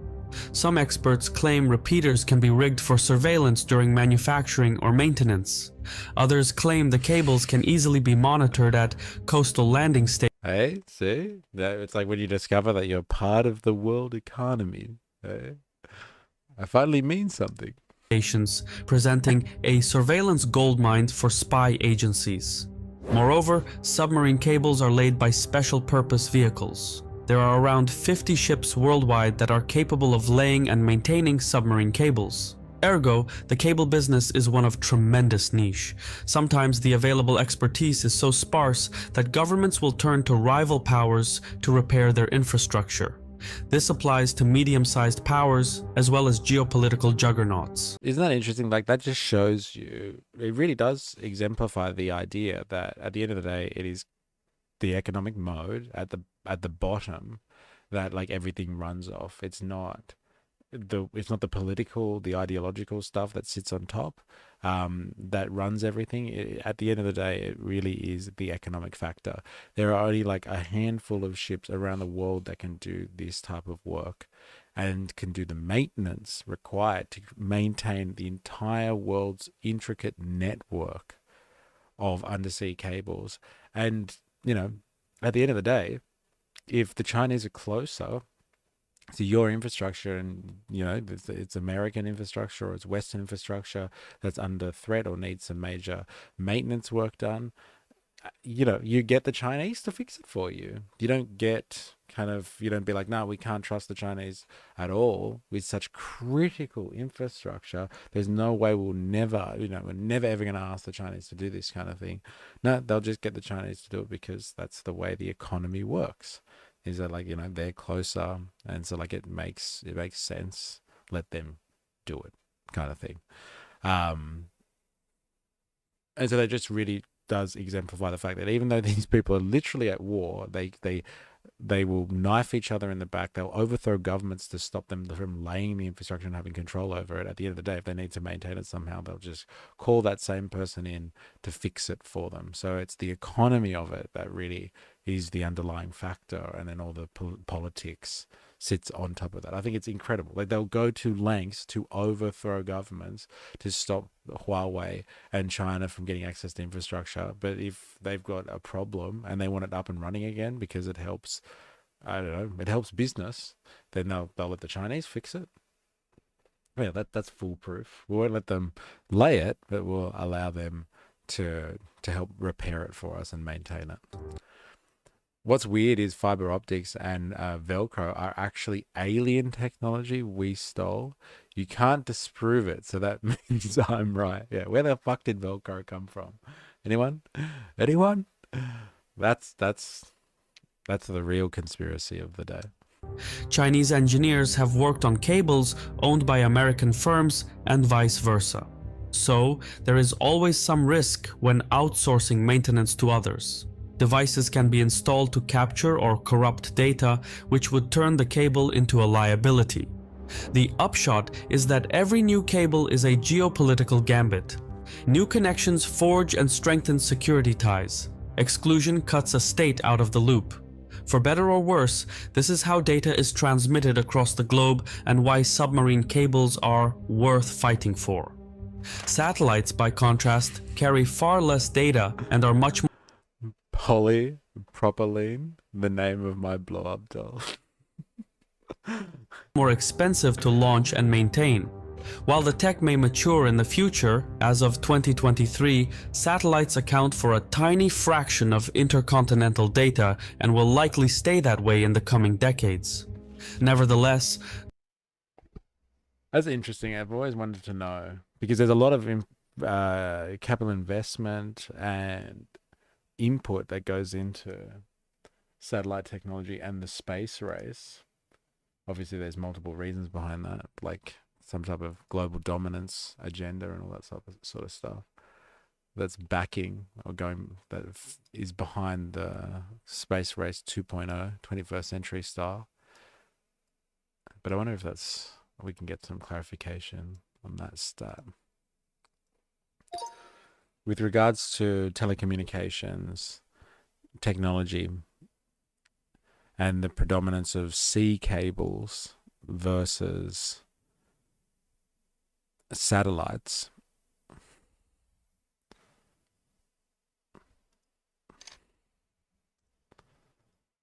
how much of internet connection and the transfer of information goes on through cables via,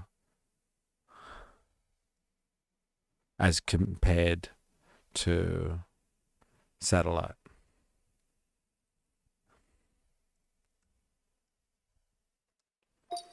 Just watch out for the sheer heat.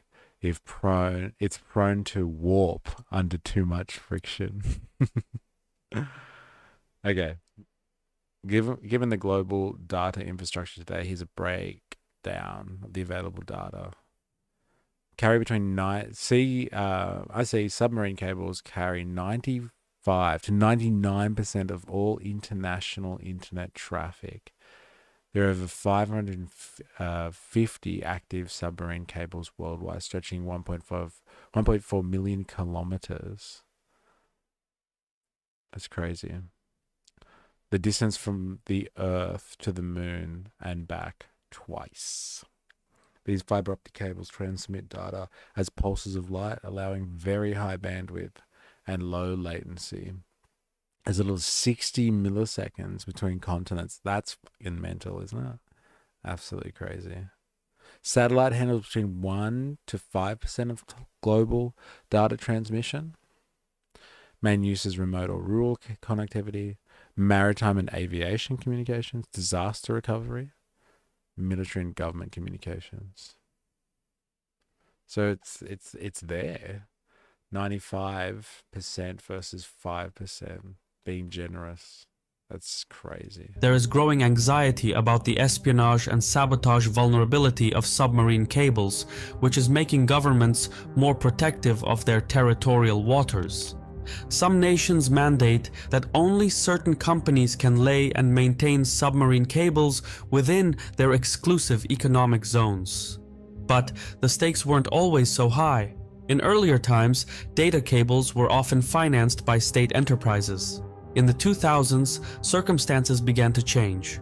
Chinese telecom companies like Huawei expanded into underserved markets like Papua New Guinea and the Caribbean.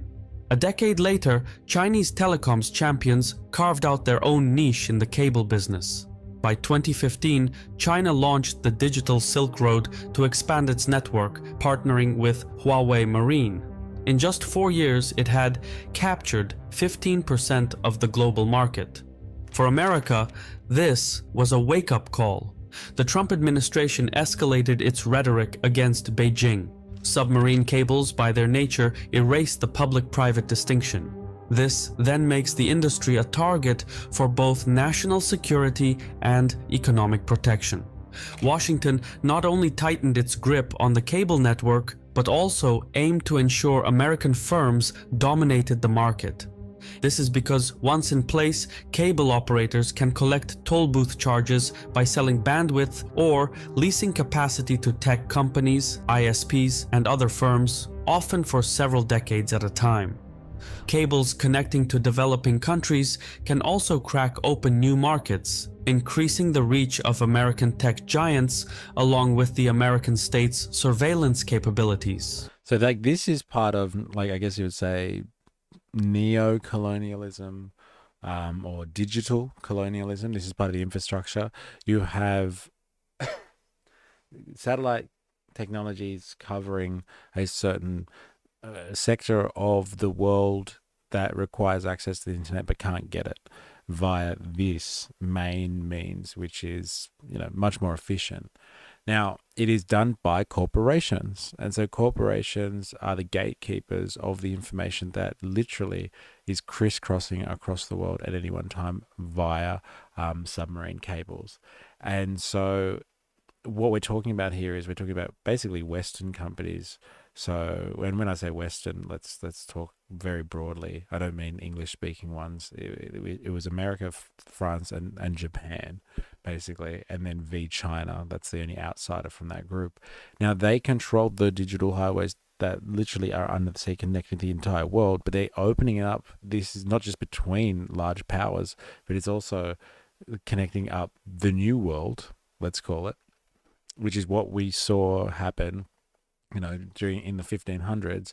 The continent of Western Europe was trying to open up the new world to set up colonies there, to open up that place to the market, to open it up for resource extraction, and new type of colonial endeavor, like actually setting up shop there and taking over. And so in the modern age, in the neo-colonial sense or a digital colonial sense, which we have talked about here, is how there is digital exploitation of undeveloped industrial countries around the world. So in the global south, so in places in Africa and in Asia, in Latin America, they send these cables. These companies are setting cables up and sending it off, like opening up markets for exploitation that just weren't there before. Like, these people might have only had access to the internet because Mark Zuckerberg and Meta decided to help set up internet somehow by flying drones over their country and allowing them to get access to the internet, but only through Facebook. But now, like, they're running more and more cables under the sea via private companies who are the gatekeepers and then charge people at the end user. But that opens up their entire market now to be digital workers. And so you have a lot of this going on in Nigeria, where like there's heaps of people that are working as part of these digital colonies, where like companies like OpenAI, for example, when they were training their LLMs at the start to try and open them up so they could bring them onto the market, they needed real humans to be the people that go through and check their AI technology. And instead of hiring Americans or people in the West to do that, they outsourced all of that work to developing countries, to places in the global south where labor was incredibly cheap.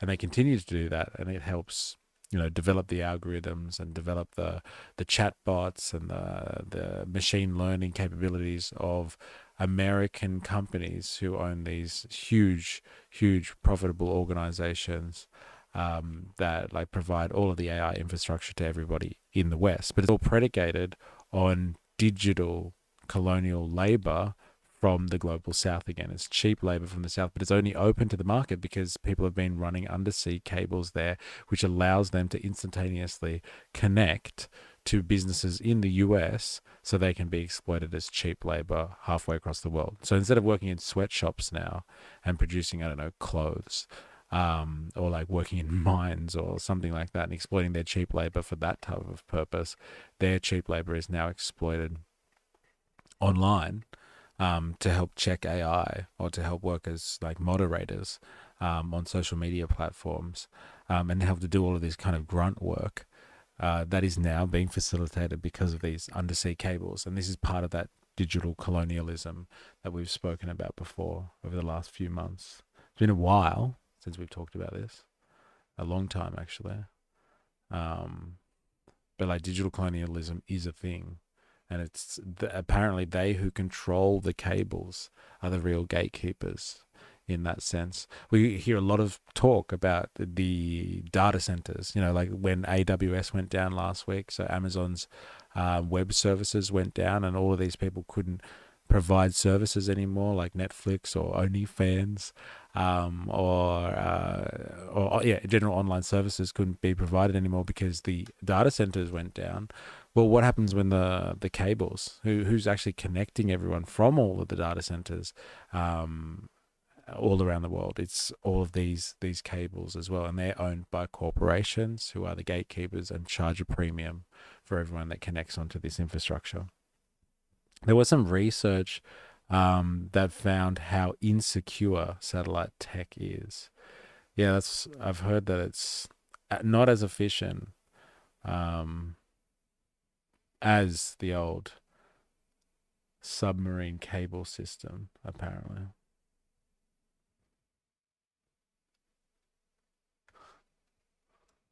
Apparently, don't look up.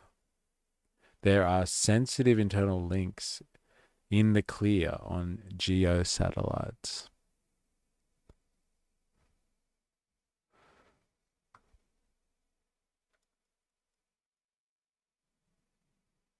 Geosynchronous satellite links provide IP backhaul to remote and critical infrastructure for utilities, telecom, government, military users. To date, academic studies of GEO infrastructure have focused on a handful of satellites and specific use cases. We perform the first broad scan of IP traffic on 39 GEO satellites across 25 distinct longitudes with 411 transponders. We overcome the poor signal quality plaguing prior work and build the first general parser that can handle the diverse protocols in use by heterogeneous endpoints. We find 50% of geolinks contained clear text IP traffic, while link layer encryption has been standard practice in satellite TV for decades. IP links typically lacked encryption at both the link and the network layers. This gives us a unique view into the internal network security practices of these organizations. We observe unencrypted cellular backhaul traffic from several providers, including clear text calls and contact, job scheduling, and industrial control systems for utility infrastructure, military asset tracking, inventory management for global retail stores, and in-flight Wi-Fi. Interesting. So it's just not secure. Is that, I don't understand though. Is that just because they are lazy, or is it because it's not feasible given the style of the technology? I wonder. I don't want to spend the costs on it. I didn't notice the AWS drop. I've had no internet for a week at home after Telstra swapped my modem and made my connection worse. Fuck. Yeah, Telstra's the worst. It had me fucked for a number of weeks, actually, during this stream. A few months ago, I was all over the place. Spur cables, I think, are secret cables for government surveillance. So not just cutting and sabotaging. Secret cables. That's interesting. Spur cables. And like, are these part of the submarine network that we're talking about here of cables? Prob's laziness. Yeah, interesting. That's crazy that they're providing a service, and if they're not encrypting it properly, like people, I guess, can get hacked really easily, or their information stolen. Let's say, at least. They just point at satellites at the sky and get government secrets. Is that crazy? It still is kind of the wild, wild west here, isn't it? Like when it comes to all this technology, it's still very infantile.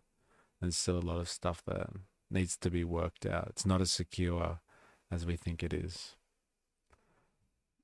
Even for, like, you know, governments and military information. It's crazy. For this reason, government and business act in concert. The former often takes on the high startup costs to ensure cable contracts go to American firms, not their competitors. By teaming up with the federal government, Silicon Valley behemoths muscled in on the cable business.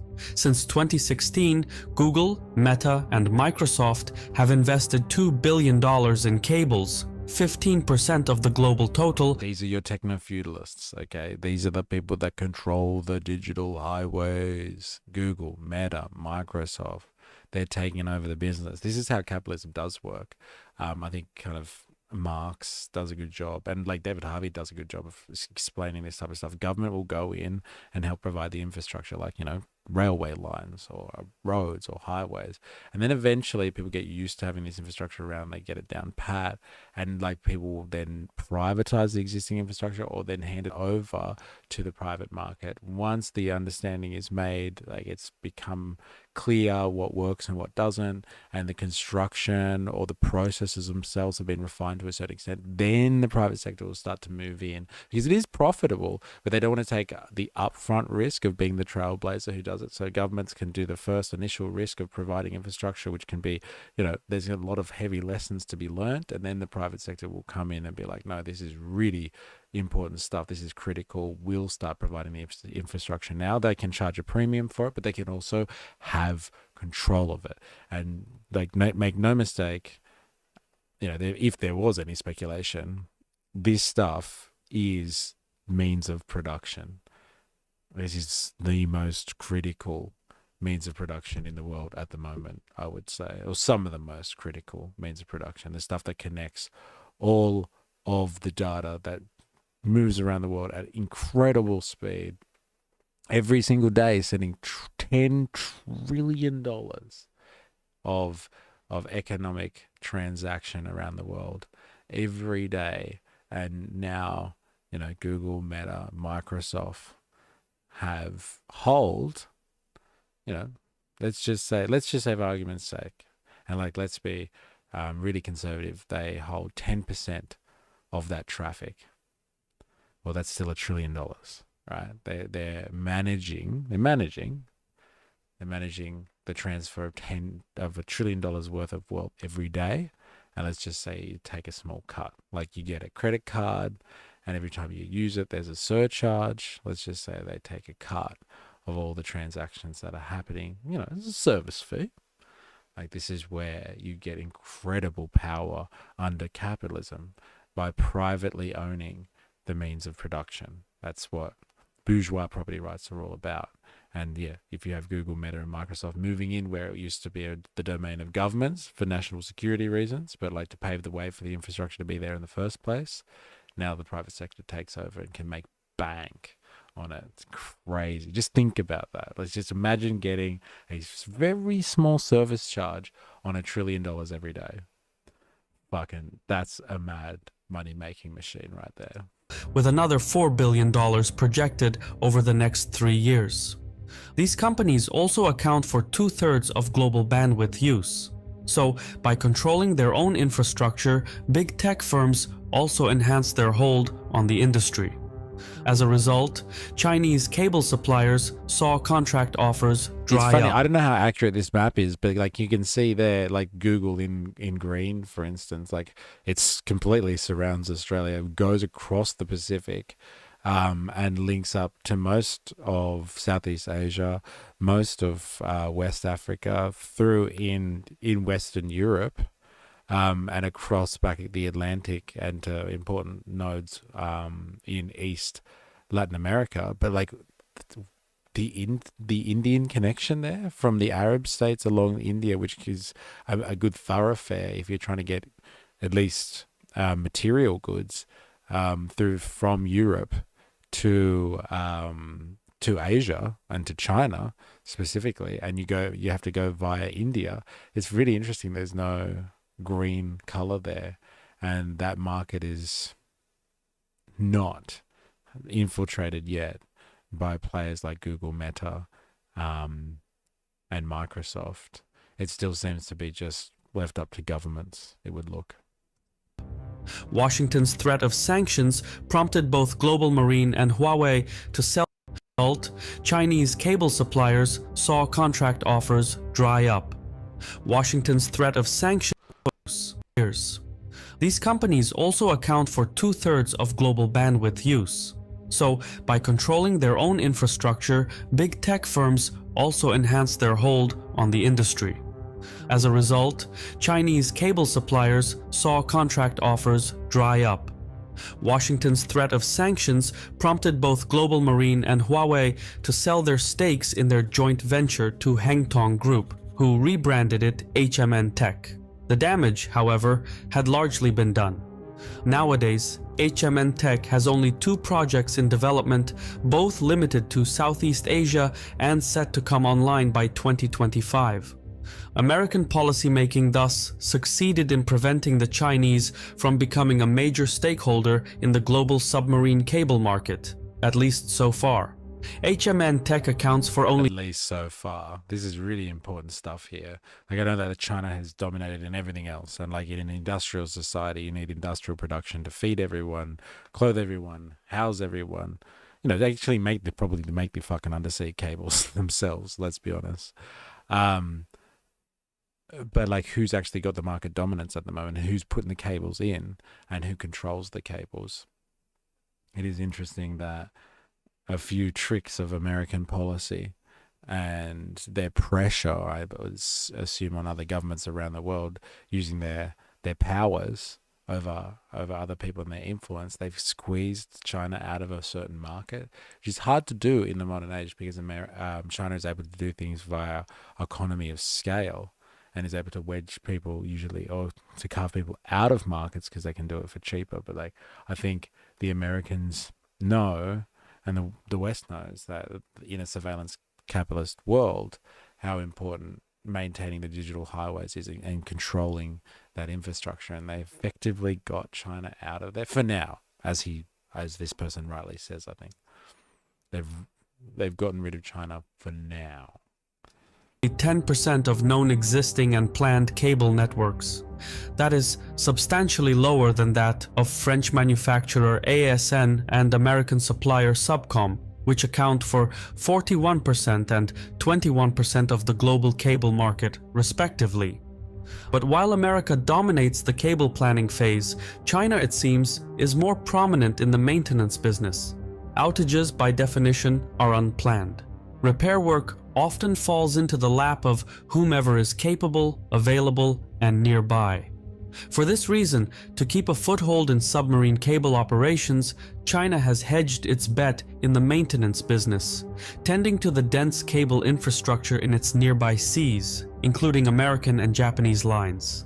Some analysts claim that this provides opportunities for tapping. In 2022, Chinese ships repaired cables operated by AT&T, Verizon, and Microsoft in the East China Sea. The following May, Microsoft alleged with moderate confidence that state-backed actors hacked into its telecoms infrastructure. Beijing denied any link to the hackers. Partly for this reason, Washington has sought to keep new cables physically distant from China. The Clean Network Initiative, founded in 2020, effectively prohibits direct connections between America and the Chinese mainland. The results speak for themselves. The Bifrost and Echo submarine cables, scheduled to open in 2024, bypass disputed waters near China, as does the Apricot cable, a 12,000-kilometer project connecting to the Philippines and Indonesia, due for completion in 2025. It's kind of like, these are like the railway. Like in the 20th century, let's say the 19th and the 20th century. Yeah, 19th probably more over actually. It was the train lines that were being put up around the world, like and across continents around the world specifically, that were like the lifeblood of capitalism, because they could move so many goods that you couldn't do potentially via ocean routes, let's say, or you didn't have enough river systems on the continent to be able to push goods around. And so train lines expanded, exponentially. Like look at like the North American continent, for instance, in like the 1860s onwards. And the amount of railway line just goes fucking mental. So they can move the goods that industrial capitalism was providing to the world all the way around and distribute it to all the markets. But like, this is it. This is the train lines of the 21st century. All the architecture where information now is being moved all around the world instantaneously, but like through very important supply lines. And so if the Chinese are the ones that are maintaining things and they can get into the network or the Western network that way, then just build them away from where China has the ability to maintain them. It's very interesting stuff, man. 4AS, I'm back, baby.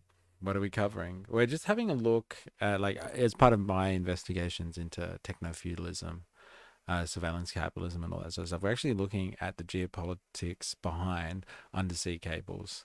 I had no idea the intricacy and the kind of the political minutia that happens behind this situation, and who's a really a big player. Like, if we're, fair dinkum about our investigations into where the world is going, especially like from a techno-feudalist perspective, it's good to know what the actual physical infrastructure is that backs up the entirety of the virtual domain that controls us all in this 21st century context. And it's this stuff, and it's superimposed on top of the infrastructure that is being provided, but through public-private partnerships, it would seem like superimposed on top of that infrastructure is the Cold War 2.0 by the look of it. These are the new railways transporting the new oil, right? Isn't it crazy? Isn't it crazy? And look how intricate it is. And isn't it interesting that the new railways, Avalava, are being done in international waters? It's not being done, it's not cutting across, large scale continents where people have their own differences and their own bureaucratic processes that get in the way. And potentially slow things down, and you need some big colonial power to come in and like wage war on everyone and take total control so you can set up the infrastructure lines. Just do it in international waters, and as you get closer to coastlines, you'll figure it out when you get there. But like, it's like capitalism needs internationalism. It pretends to need nationalism. That's how you can argue for like warfare and security, like basing aggression on security details. And that's why you have to protect your imperialist interests because of some warped sense of nationalism. But it wants an international environment where it can just lay its infrastructure and set up its lines and its channels for the movement of capital wherever it fucking feels like, wherever it feels like. It needs to be completely cut away from any of that bureaucratic oversight and movement. It's absolutely crazy. Southwest Pacific, however, geopolitical factors are even more pronounced. In 2021, the World Bank scrapped a cable project connecting Guam to Micronesia, Kiribati, and Nauru, which Chinese HMN Tech was favored to win. Washington had essentially scuppered the project. In 2020, the State Department contacted Micronesia, expressing disapproval of Chinese involvement. Thereafter, Washington, Tokyo, and Canberra announced they were funding I love how he says Canberra. It's so good. Canberra. New cable along the same route. By June 2023, the $95 million, 2,250-kilometer project was underway. In turn, this enhanced the status of Guam, a highly militarized overseas U.S. territory, as a major data hub. Hostility between America and China pushes So these are the new places. Like before, like colonialists had islands because they were a major trading hub. So like look at Singapore, or they're a major resource hub. Like if you look at the islands of Indonesia, where they first were getting nutmeg and stuff like that. Like one of the most profitable spices for the East India Trading Company, created their empire off the back of the nutmeg trade. And so they took over that island because of that natural resource that couldn't be found elsewhere until they found a way to, transport that and grow it at other places. But until then, it was like, the center of the East India Trading Company's empire. And now it's network hubs. It's network hubs where you can bring all the cables together and then, realign them for distribution throughout the world. Guam is a very geopolitically specific location for World War III and the Cold War 2.0, because that is, as he said, it's an American territory, but it's like literally it's in China's part of the world. It's in the China region, but like America has it, and this is a launching pad for some type of potential militaristic engagement that happens between China and the US. And if China were to really take seriously, taking taking on Taiwan and like trying to ensure its region, and like, you know, taking on Japan and stuff like that. Like they'd have to take Guam as well, because as an American territory, it's strategically important to take Guam to be able to secure their entire region. Companies to forge new routes along which to send data traffic. As national security and data security are prioritized, policy and regulatory frameworks are put in place that fully exclude hostile vendors from the entire ICT ecosystem. Singapore, Indonesia, the Philippines, and the US island territory of Guam are now emerging as a hub for international data traffic. But competition also... See, there's Guam in the context, okay? There's your context right there. So you got Japan, you got the east coast of China, you got Taiwan, you got the Philippines, like all of this area here. Like, and this is an American territory, like all the way over here, like in pretty much in China's theater. But yes, strategic importance, number one, and it's now become the network hub to bypass the East China Sea route. It's really important stuff, it would seem. So you like America's got its connections from Singapore through to the Philippines, up through to Japan, probably linking to Taiwan as well, let's be honest. But like all of that links and cuts China off in its own backyard, and they're using it to bypass China as well. Very interesting. Also extends into the Indian Ocean. Here, a major friction point has been the Sime 6 cable running from Singapore to Paris. Initially, Chinese HMN Tech was favored to build it. The company's bid was by far the most competitive. At $500 million, it was only 1/3 of the asking price, and the project was expected to raise HMN Tech's international prestige. Once more though, Washington stepped in and implied to slap sanctions on the project. Predictably, this resulted in an about-face. The project was handed to Subcom, a New Jersey firm with deep links to US intelligence. Like when America wants to throw its weight around and do like stop anything, it's just like sanction. That shows you what type of world we truly live in as well. How important the bourgeois system is. How do you really control someone? You just sanction them. No, sorry, we're not going to give you access to this technology then. If Subcom doesn't get it, if our contractor doesn't get it, then, and the Chinese do, we're not giving you action. Yeah, a sanction.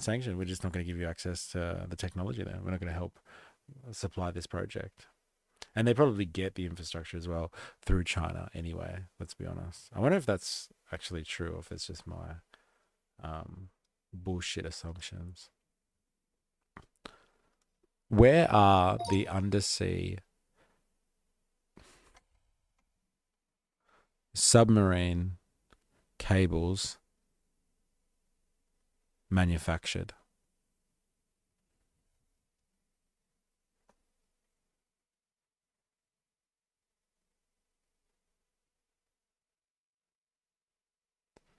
Manufactured. Major factories: New Hampshire, France, Japan, Italy, China. Okay, so they are manufactured. What about the individual component parts that go into these submarine cables? Who manufactures them? Who manufactures the fiber optics? Who manufactures the fiberglass, the steel netting, etc.?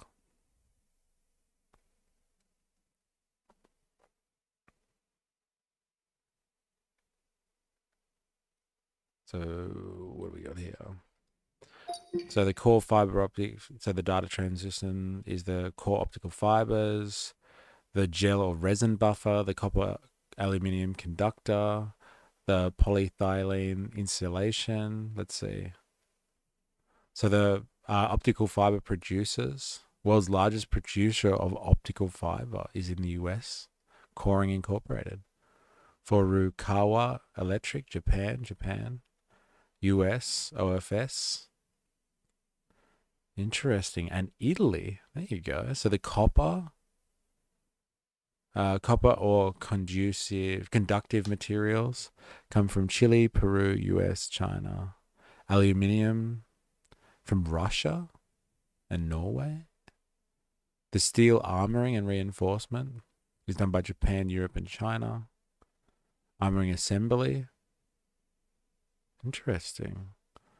I thought, like, I just assumed actually a lot of this stuff would be like the individual component parts would be produced by China and then they'd be like put together somewhere else maybe. But China would be absolutely critical. So this is the polyethylene is done in the US and China. The repeaters, they're produced by Japan. The structural chemical inputs, glass preforms. That's done by a US and Japanese companies. The fiberglass, Japanese and US companies. Wow. The tar and bitumen coatings, various petrochemical firms. Interesting. Right. Okay, so not as centralized as I thought. Very interesting. What matters in fiber connections are what's at each end of the link. Who manufactures that stuff? So they call them repeaters here, if that's what you're speaking about. Because if you're traveling long distances, apparently it needs repeaters. If that's what you're talking about, the repeaters, or are you talking about the nodes where they're connected, like the bases where the information is coming into? Because like the repeaters here would be the repeaters. Here we go. They're being done mostly by Japan and France, and the US. Branching units, same as above. Wow, so maybe the Chinese have to get their stuff from the Japanese and the US and France as well. That's how they can hit them up with sanctions to stop them from producing that stuff outside of their network. That's very interesting. They've kept control of this industry. This is very... See, this is...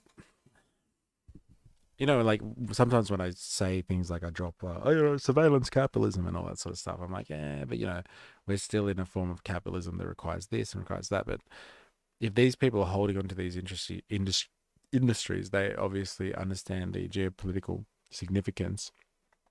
And so, let other production go to China. They can dominate that. But, we need to take a hold and make sure that we're at the center of production for the telecommunications networks that link the entire world together. Repeaters keep the data flowing, but the end of each link goes to an SFP terminating point. Okay, so that's what you're asking about. And what does SFP stand for? Let's have a look. Who makes the SFP terminating point?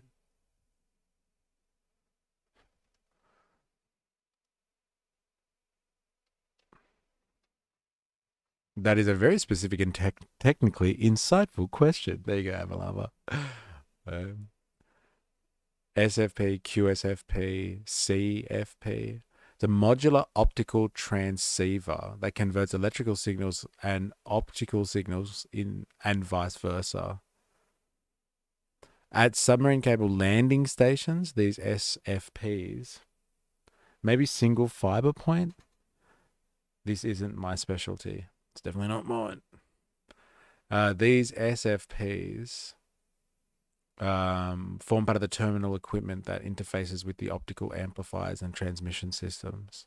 Who manufactures SFP modules? USA and Singapore, USA, France, USA, Japan. Second tier, Taiwan, USA and China. There you go, China. At a submarine cable landing station, the signal path looks roughly like this. Anyone want to copy the code there? Very interesting. Oh no, we broke mystery. Sanction, hit their money, creating digital highways, baby. Got to reinforce my hegemony in digital space. Wow. Wait, what do you mean we broke mystery? Did the stream go down or something? I'm really worried about streams going down now. Getting hit up with copyright issues. After Uncle Tuck Tuck's stream went down last week. No, it's still okay. Fair enough. No, it was a joke. Okay. He keeps saying US and China. Why didn't that come through the filter? It's interesting. All right, back to it. Subcom itself started life in 1955 as a Cold War project to enhance American anti-submarine capabilities.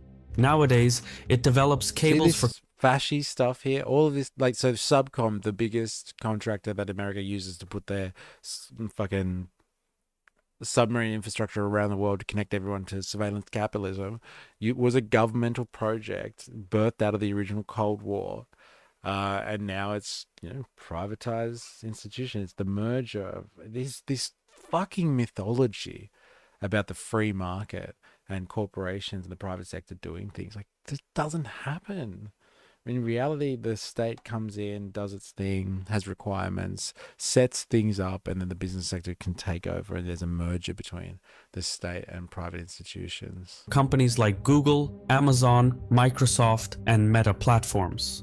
Strategically, though, its most important role is as the exclusive contractor for the US military, which it assists in monitoring the PLA Navy. Subcom is also in pole position to lay a new cable to Diego Garcia. That guy, the noisy immigrant I rated with you last week, was getting like 60 to 80k views on his YouTube lives, then got a few copyright strikes last week, and now he's been throttled to less than 1k. Be careful. That's fucking mental. Poor guy. Throttled. Yeah, that's the power of like the YouTube algorithm, isn't it? Back, only for a tad though. We're in your fucking wheelhouse at the moment, Squeed. I know that's a broad catch statement, but like I try to catch it where I can. Yeah, that poor guy, man, getting solid 60 to 80k views and then down because of a few strikes. But like you gotta be careful, like kind of what you watch as well. Like we're not listening to other people's music. We're not watching movies and TV shows or something like that. But yeah, the power of the surveillance capitalists. British-administered atoll hosts a 3,000-strong Anglo-American naval base. Its central location allows Washington to project power over vital sea lanes connecting West Asian oil producers with East Asian oil importers. Nowadays, the island serves not just as a naval base, but as a data nexus for the Five Eyes intelligence sharing network, which connects the intelligence agencies of the United States, the United Kingdom, Canada, Australia, and New Zealand. Beijing's activity, on the other hand, is more... So who owns that island? Diego Garcia.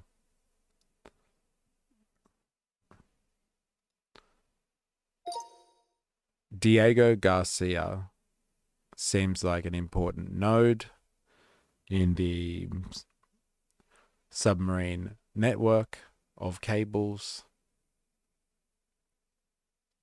Who owns or controls this island?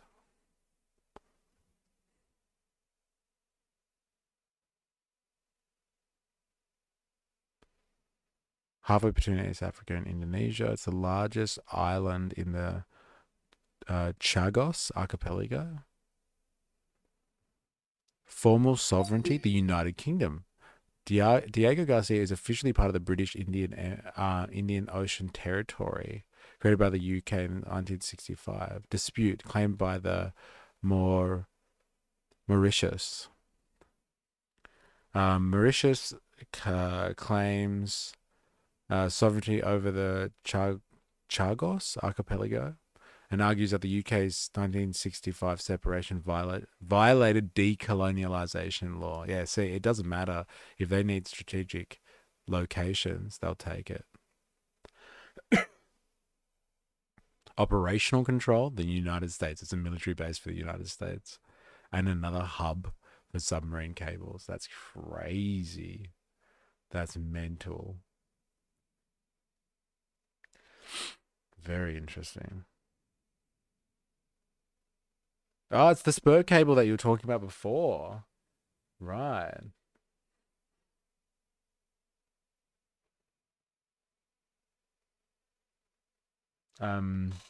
He showed us a number the other day. It's blatant.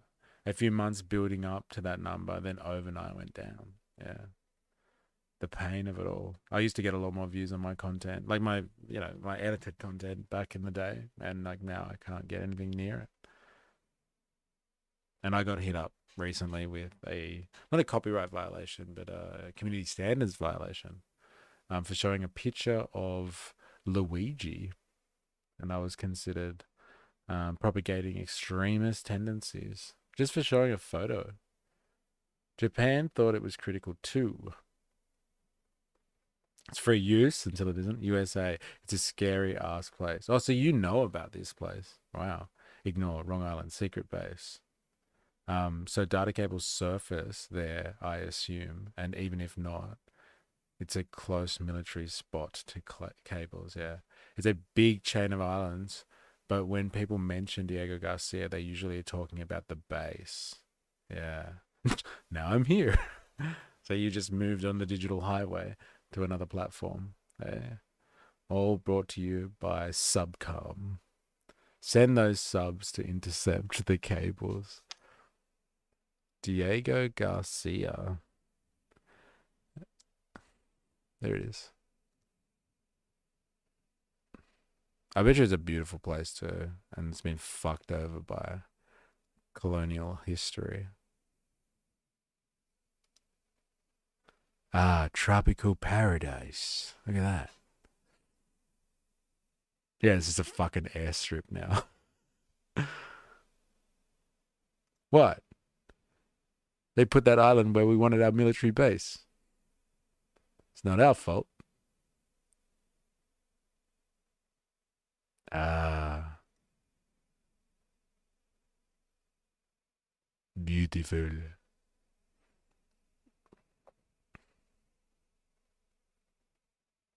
Quick, everyone, subscribe for more. I would like to know more. Japan thought they were critical. Then Little Boy and Fat Man went critical. Ha! And now they worship anime and OO memes. Interesting. UO memes. New Zealand.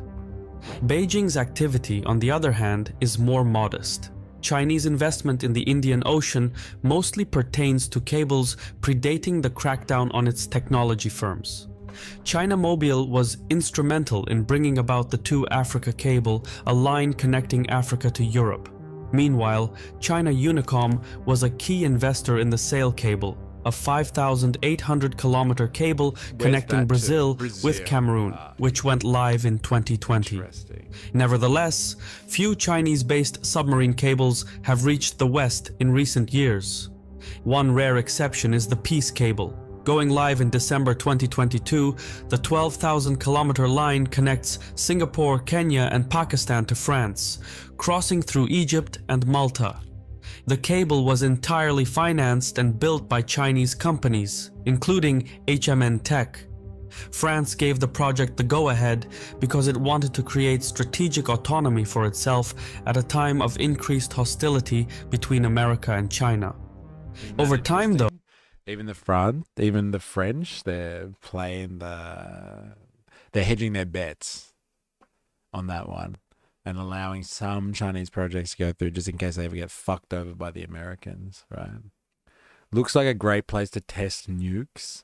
I'm sure no one would mind. Well, no one who matters anyway. It's savage. But the reality of, modern history. Hey, let's find this isolated island in the middle of nowhere. Let's pump it full of nukes. Fuck the local population.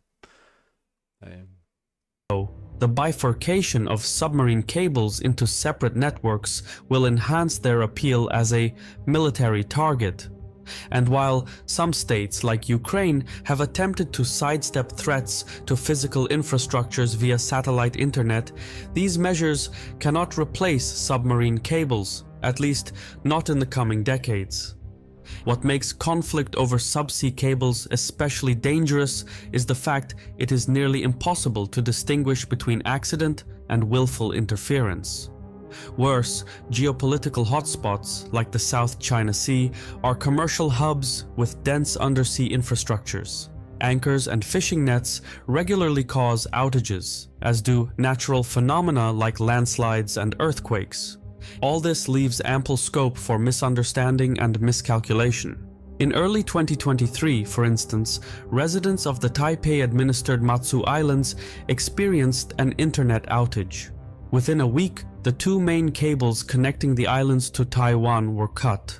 Residents suspected Beijing, but they soon acknowledged that there was no direct evidence of Chinese involvement, much less intent.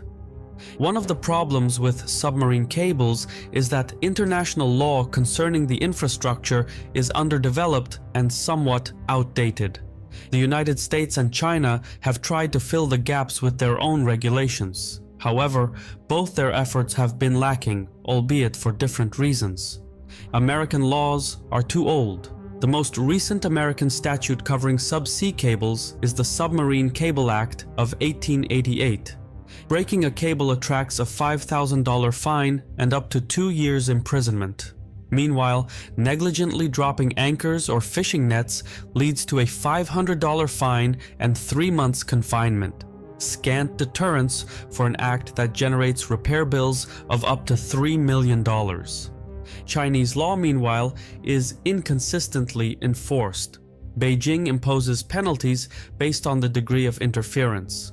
Intentional or negligent cable damage brings a $1,400 fine, but operators can also be ordered to cease activity. Laying unauthorized cables also attracts a $28,000 fine.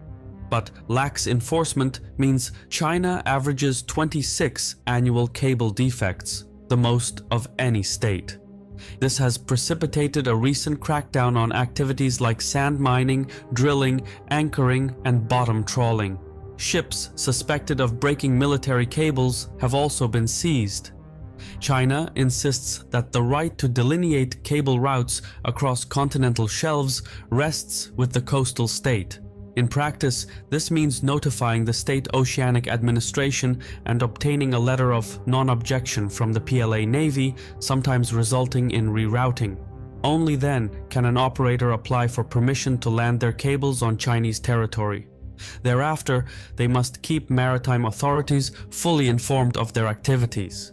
Yet, this stance will likely cause friction, especially since Beijing argues that operators working within the 9-dash line, a purportedly historical claim to nearly the entire South China Sea, must seek its consent. Both Beijing and Taipei claim Chinese sovereignty over the sea, notwithstanding a 2016 judgment at the Permanent Court of Arbitration finding it unlawful. Washington's permitting process is likewise complex. Operators seeking to work stateside must get permission from the FCC, the Committee for the Assessment of Foreign Participation in the United States, the Army Corps of Engineers, and possibly state and local authorities. This red tape can delay approval by 2 years, a time span that will only increase if a new bill restricting American cable technology sharing becomes regulation. Laws are like sausages. It's better not to see them being made. By issuing strict permitting requirements, both Beijing and Washington. What was the conclusion about the problem with lefties? It was more about. So we watched this video. I don't know if you've heard of this person before. Sunday Prime, I think it was. What it was called. And they basically went through and analyzed, I guess you would say, famous bread tubers, and analyzed how they're all basically hacks. And so they're like more progressives that get on trending issues to accelerate them towards a position of incredible influence, like stardom, basically, in the social media landscape of choice. So they'll pick an issue like trans rights or being a trans advocate or something like that, and they'll actually be, I guess, a trans person, and they just ride this wave of like popular sentiment about this issue, and speak about that to death, and then kind of bleed their audience for some type of monetary support, and play the pauper while they're getting, good cash off their system. But like at the same time, they will kind of, I guess, use this intricate network of left-wing social media sentiment, like to shoot themselves to fame and to reap the benefits of it. But like when it comes to other types of issues that leftists might corral around, like, denouncing Israel, and like calling out the genocide and the war in Gaza, for example, they'll like, they will not risk their reputations by calling that shit out. And so basically, I think what this person was saying was there is a problem on the left, not with purity testing and like how we have this incredibly high standard when it comes to, I don't know, political correctness, and like, no one can ever be good enough, and like whenever there's something, someone does the slightest thing, it's all cancel culture this and cancel culture that, and bring this person down, and crazy leftist infighting stuff from that sense. It's actually, we don't purity test enough, or we don't impurity test. We've got all these douchebags that are running around calling themselves leftists, but they're complete grifters, like Vosh, for example. And so like we need to impurity test people before we just start cult of personality style following them just because they're trending at the moment. Like before you get on their bandwagon, listen to what they're saying and don't support them unless you understand that they have a level of integrity. I think that was actually the main point about it.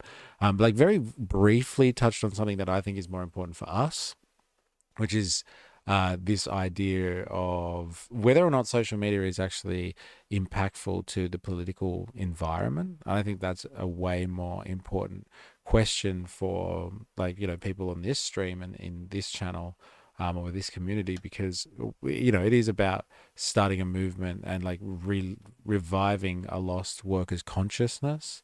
And like there is a lot of speculation on the left about whether, or just generally, whether social media actually does anything and like impacts politics. And this person was like, fucking, of course it does. Of course it impacts politics. I use the example of Charlie Kirk, for instance. Like he's, he exists in a social media world, but has weaponized the algorithms out there and the institutions that control the social media landscape, has weaponized their infrastructure to basically have some type of weird Christian nationalist, I guess you would say, cultural revolution in the States that has helped bring certain people into power. And so like this person does make the unequivocal statement that yes, social media has a massive impact on politics, and it's the left who whinge about it not having any real meaning, and like we're promised this democratized utopia through the internet and social media, and it never happened. And it just shows you that like it means nothing, but it hasn't been used properly. And so I think that's actually an interesting point. Because we do speculate about how we could actually make a difference and organize, and can that really be done online? But maybe we can organize. It's just we need to organize properly. We need to figure out what that actually means. All right, I gotta bounce. Laters. See ya, Have a good afternoon. But yeah, so there is a level of organization and impact that can be done on social media. It's just that the left hasn't figured it out yet. They haven't figured it out. And like they're not going to figure it out while everyone just chases people that are, hustling them for cash, basically. And they're just grifting off the system. So those were the best takeaways I thought from that piece. I hope that summarizes it nicely for you. Hope you enjoyed your show. Now we're learning about undersea cables and the infrastructure that holds together surveillance capitalism and the geopolitics surrounding that. This is fully so like the infrastructure is there and supports surveillance capitalism, and built on top of that is now the geopolitics surrounding the Cold War 2.0. And that's kind of splitting the world into two centers. And like you have a very limited China sphere of influence that has some access to the world west through India, the Middle East, and then off into Europe. But like outside of that, they're heavily constrained because they can't break east towards the Pacific because they're housed in by American territorial control, Japan, Philippines, Australia. The rest of the Pacific, the Western Pacific, is blocking them off. And like the world is kind of splitting along two lines of internet highways. It's very interesting stuff. Run afoul of the UN Convention on the Law of the Sea. And while China has ratified the convention and the US observes it as customary international law, both nations' permitting requirements contravene the law of the sea. Article 79, for instance, clearly states that all nations have the right to lay submarine cables on the continental shelf. Article 112 goes even further and includes the high seas beyond the continental shelf. That said, there are genuine shortfalls in the law of the sea framework. Protections for submarine cables are lacking. The convention does not criminalize attacks on cables in international waters, nor does it oblige states to protect cables in their territorial seas. If these concerns are not addressed universally, each state will address them individually. That is a recipe for conflict. Submarine cables are the world's information pipelines, and as such, they are becoming a major front in the new Cold War between China and America. Infrastructures laid today are consolidating the power blocks of tomorrow with implications for commerce, strategic policy, and international law. While the West retains the lead for now, China's growing stature and the rise of South-South cooperation via BRICS and other fora could open up new axes of collaboration. Whatever happens, promoting and protecting cable projects is now a geopolitical imperative. Because while control of resources has long been a flashpoint for war, nowadays the focal point of conflict is the most precious resource of all: information. Oh. I've been your host Shirvan from Caspian Report. Hey, data is the new oil. You gotta protect that shit. Be right back. See you soon. Hey, you gotta protect that shit. It's very, very interesting. This is the new geopolitical lay of the land, and in international waters, like capital is international, capitalism is international, and in that world where, you know, there's expansive territory that we're speaking about here, it's really expansive, and it crosses international zones where, you know, who does control and like who is the instigator, who is judge, jury, and executioner, then like there's got to be some level of cooperation there, or else you'll just have people ripping up each other's cables, which will destroy kind of the world economy. So while there is money to be made, there is a level of cooperation that will go around, and they'll just use policy decisions and sanctions, apparently, to kind of block people off from certain zones. They'll carve out their own territories. They'll start solidifying their own routes that are important to them, and then they'll start cutting each other off. But until that time, they're going to have to learn to cooperate, and that's why there's no all-out and overt warfare when it comes to the undersea cables. If there's been anyone damaging cables, breaching them, it may have just been mistakes up until this point, but there's no way of knowing. But until they can split the world and like maintain their own areas of dominance, then they're just going to have to learn to get along for now. It's very interesting. So we are going to take a quick break now, and then we'll be back for some afters where we're just going to chill out. We're going to have a chat. And yeah, so if you've been interacting today, I know this has been a bit of a slow one. It's been hard to, we've digested a lot of theory stuff today. So I do appreciate if you stuck around for it and you were able to hang with me while I was learning about stuff. But yeah, thank you for your interactions. I can't go all the way back, but David, you was in. It was good to have you, David. Larp Jeff in the house. Squeebalicious, Dilemmas, Indoctrin Nathan, Integer. Mark was in here for a bit. Jet B was hanging out. Ollie Atlas was too. Ninja Nurse, Avalava. Who else do we have here? 4IS coming in, checking in later today. Who I missed? Remag was in the house for a bit too. Cheese Swiss and Jag coming in late there. So thank you for thanks for hanging out and learning. If you're around, we'll be going on to the afters after a quick break, and I'll see you soon. Don't go anywhere.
All right, we are back, and welcome to the afters.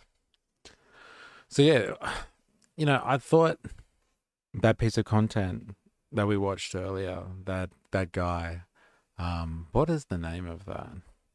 What's the name of his channel? What's it called? President Sunday Prime. Yeah, I thought they had some interesting points to say about, I think mostly the most interesting thing to me, in terms of analysis of what's going on with the left, I guess you would say, from a political perspective, and why they suck.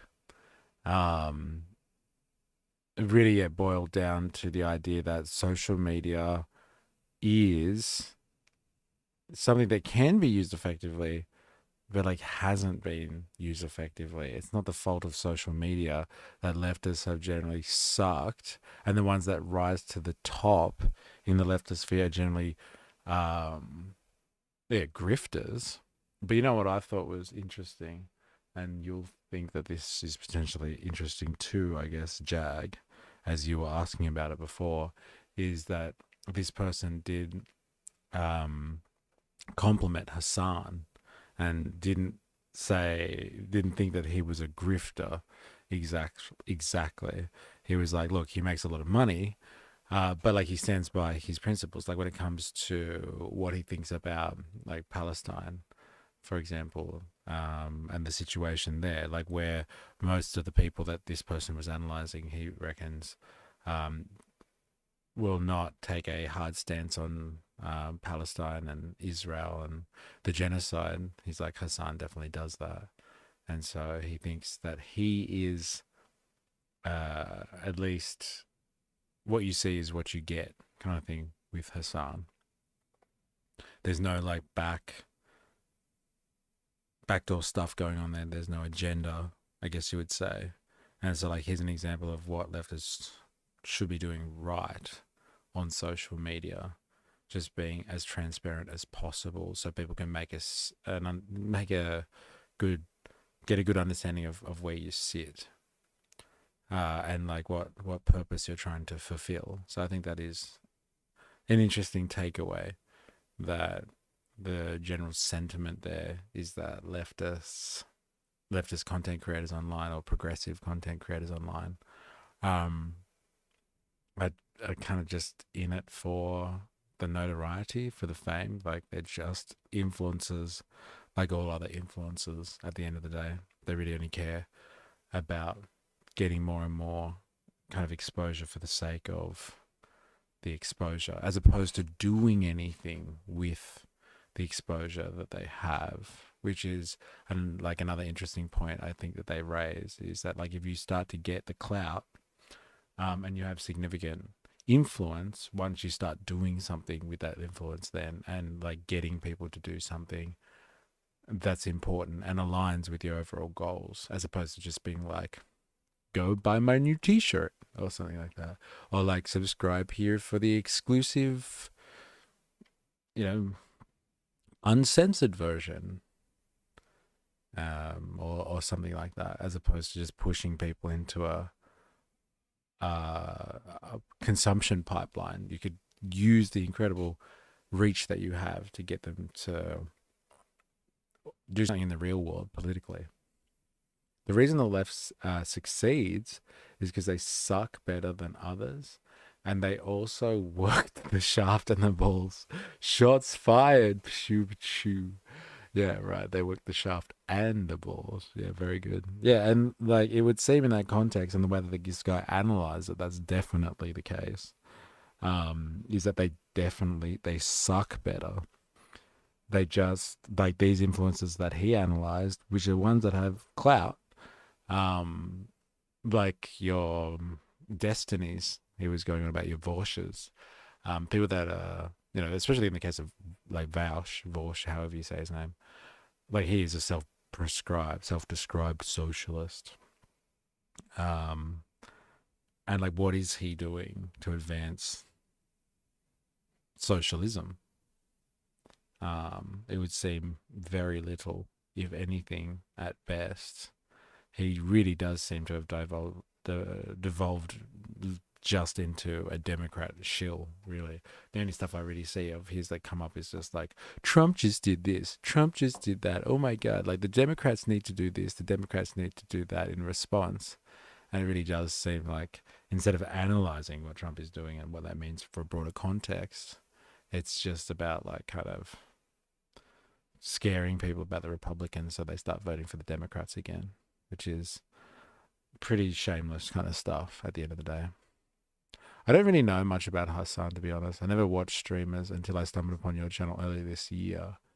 And one of the reasons I like your streams is because you actually have good understanding of ML political theory that you use to analyze what is going on in all of these circles. Yeah, we try to apply, apply it where we can, right? As opposed to just understanding. So as opposed to just knowing it exists, actually applying it. That's where the real value comes. How did you even stumble upon it anyway, then, if you don't watch streamers? You must have stumbled upon something on Twitch then.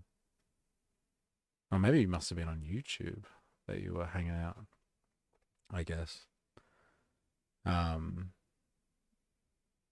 yeah, Hassan, I don't know much about it. Like what I've seen as well, I've seen him only during the election cycle. I was watching him a bit when Trump got elected 2.0. But like, yeah, he was kind of, shilling hard for the Democrats. Like he wanted them to win. Obviously, he didn't want Trump to win, which is fine, I guess. But as long as, you're not out there directly promoting them and, arguing against, like his big gripe is with, at the moment anyways, like he's really going after Israel and like supporting Palestine, and then, supporting the Democrats is kind of antithetical to all of that rhetoric that you're spouting, right?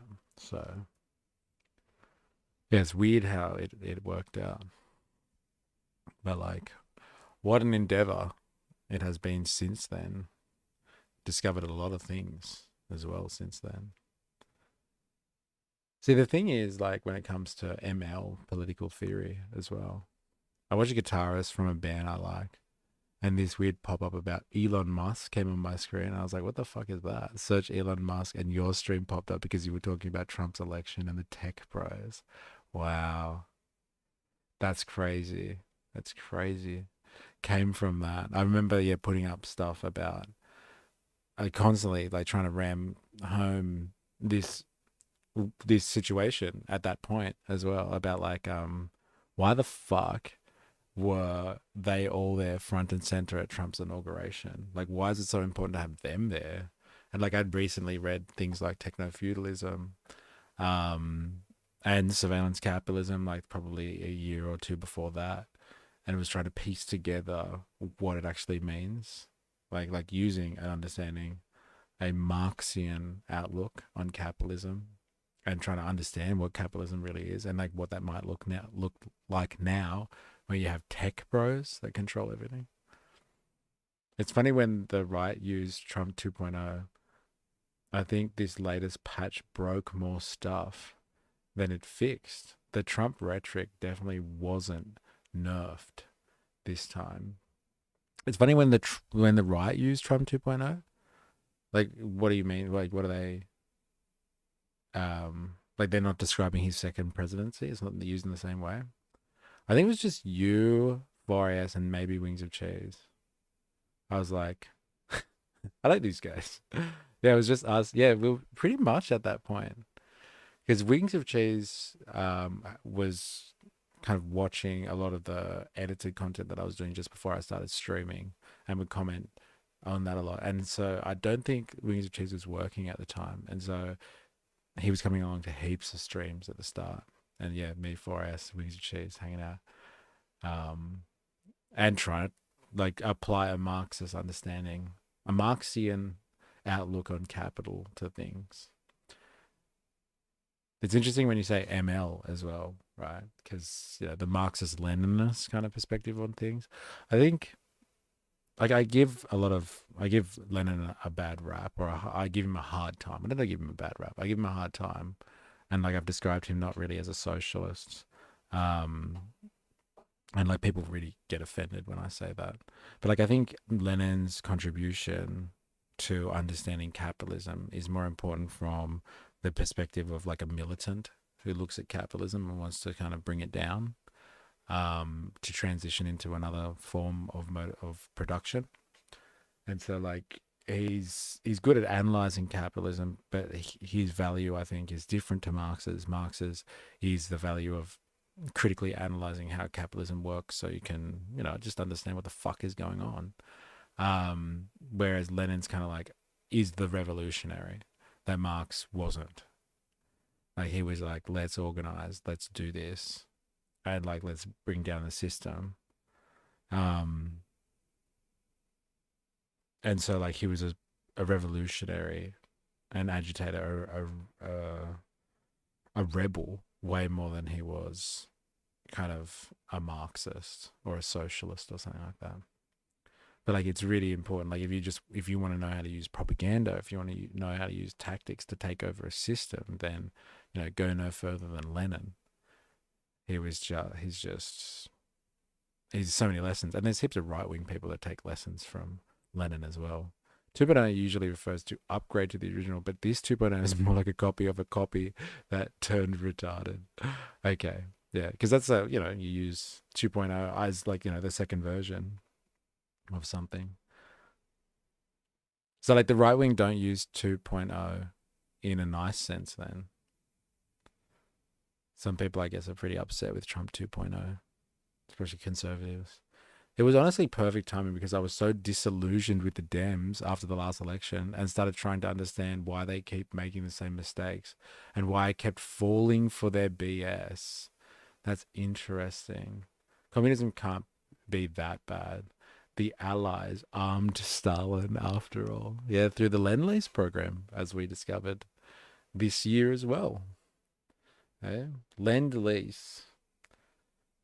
That was an interesting program because the Americans couldn't outrightly, because they took a position of no war at a certain point, they couldn't outrightly supply people, like supply our arms to people. So they leased stuff out to people, and Stalin, or the communists at that point, got heaps of assistance as they built their industry. The Americans, of course, they got heaps of assistance to beat the Nazis. But as soon as the Nazis were gone, communists were back being public enemy number one.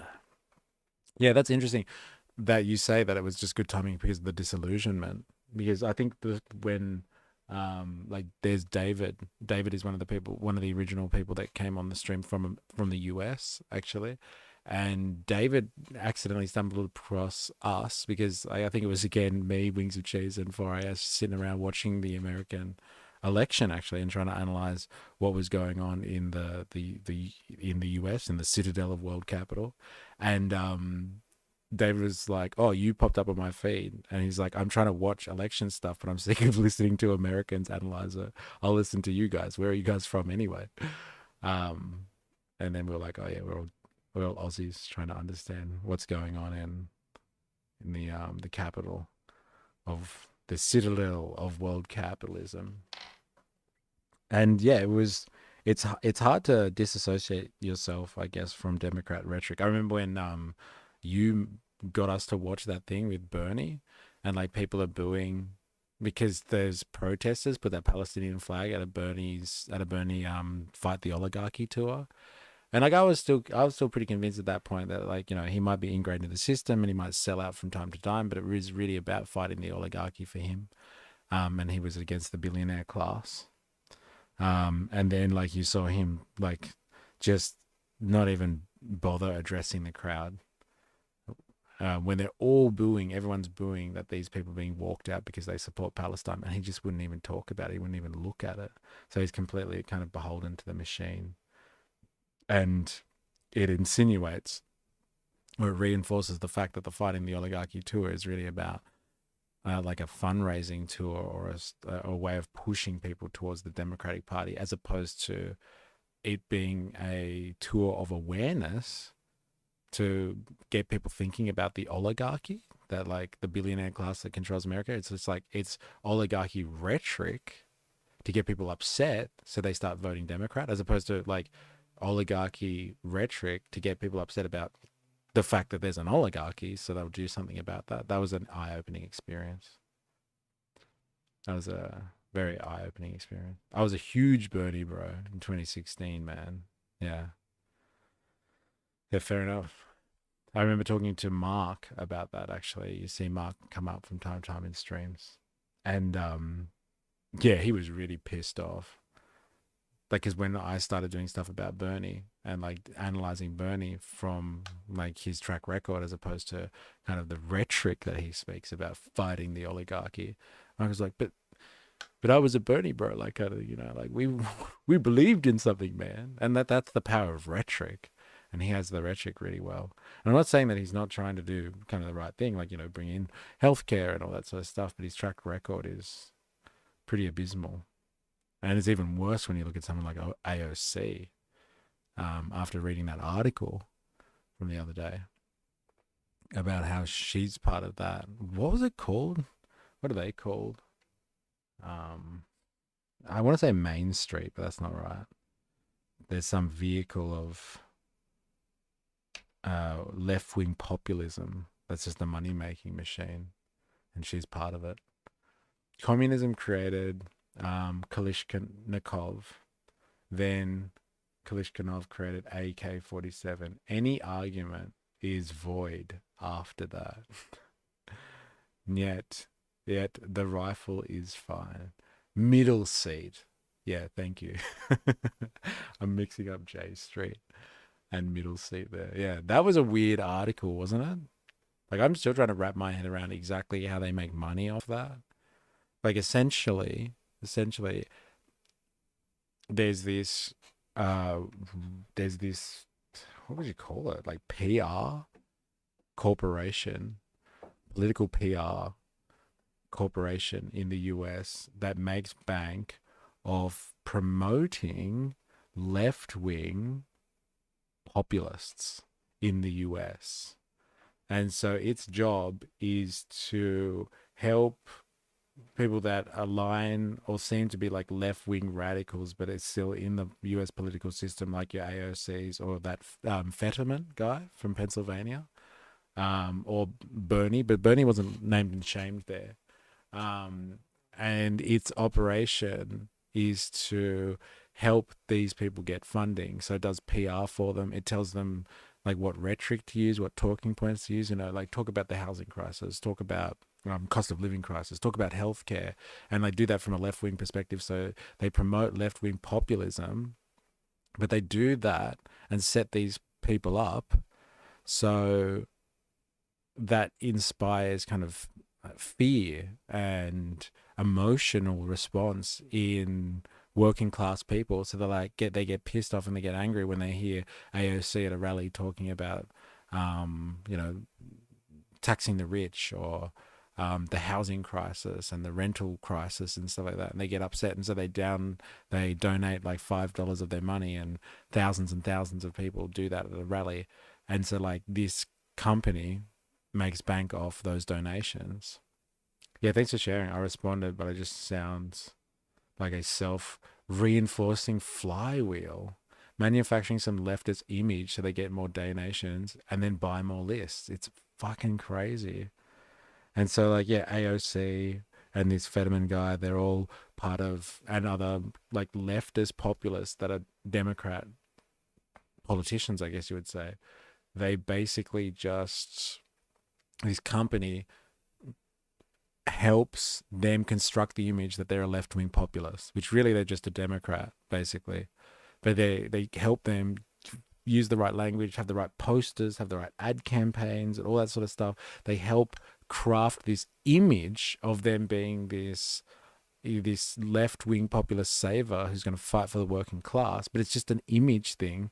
So these working class people like that, they like these ideas and then feed off this rhetoric, just donate more to this organization who manages all the donations on behalf of these political figures, and then they take a massive cut of it, and then they feed some of that money back into the system to just get more donations. And so it's not actually about getting donations so they can support these political figures and give them the donations and the funding that they need in order to bring in more working class policy decisions or something like that. No. It's got nothing really to do with that. It's not about advancing a left-wing populist agenda. It's just about making sure they can get more and more donations coming into this machine. My granny loves Beto O'Rourke. Kind of, I don't know who Beto O'Rourke is. I might Google that, actually. It's kind of like what the Rand Corporation does for the globalists. Yeah, it's crazy, right? They're just vehicles of money.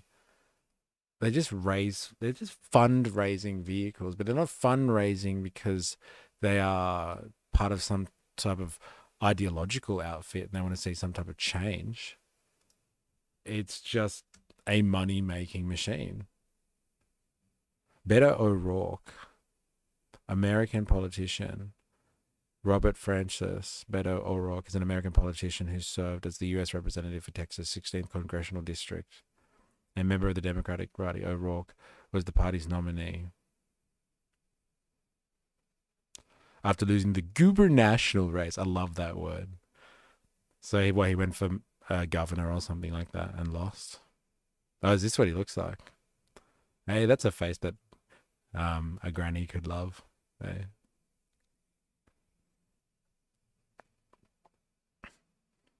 So is he one of these people that are named and shamed in this vehicle? Like, it's really demoralizing that you have these people that have a machinery out there that is like, oh, look, there's a lot of people out there that do care about kind of left-wing populist ideals, like, universal health care and, tackling the housing crisis and all that sort of stuff. Let's just make bank off these people who probably can't afford to donate much money anyway, but like, let's just turn that into a vehicle where we can suck money out of them and use their donations to continue growing that organization so we can suck more and more money out of people. Yeah, he lost to Wheelchair Boy. Is that a real term? I'm going to type that in over. Who did he lose to?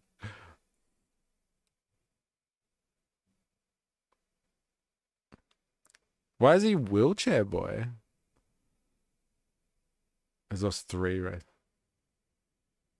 Yeah, he's one of the top clients. Greg Abbott. Governor Hot Wheels. Greg Abbott. Governor Hot Wheels.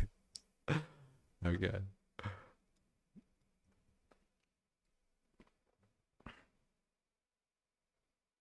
American politician, attorney, and jurist who served, and 48th governor of Texas, a member of the Republican Party. Oh, he's in a wheelchair, right? And Governor Hot Wheels. Interesting. Kind of ironic that the left then stopped political donations in Australia. American left-right is so different. So different to Aussie left-right. Yeah, they have clamped down on them. It is interesting. But like, I feel like that's also a material interest for them as well, because I don't think the left, like as in the Labor Party, would get the same type of donations as the Liberals would. So it'd probably be in their interests if the Labor Party doesn't get the same type of interest as the Nationals would in terms of campaign donations, then like shut it down because we're not going to get the same money, right? Abbott is the one that shipped the illegals to Obama's neighborhood, and then all of a sudden the elites started caring about migration. Abbott, the trendsetter. Eh?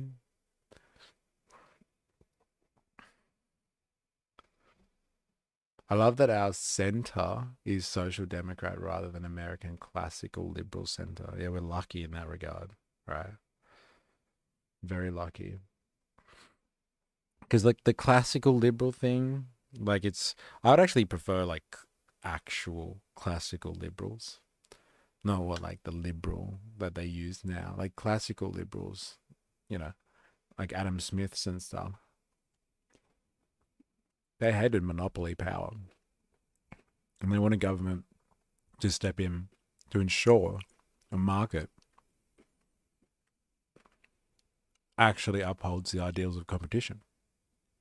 But like capitalism tends towards monopolization due to the coercive laws of competition. It's not a good and evil thing. Like capitalism doesn't move towards monopolies and corporate takeovers because people are evil and greedy. It's just that's what happens when you have competition. Some win, some lose, and then they start cannibalizing, or they eat the losers and they grow bigger, and they start using their business model only through their power as opposed to their innovation, and then they just get out of control. And so like the classical liberals were all over that like a rash. They were like, don't let them monopolize. And then you'd have better markets and stuff like that. But yeah, at least having social democrats is better than what like today are considered classical liberals, right?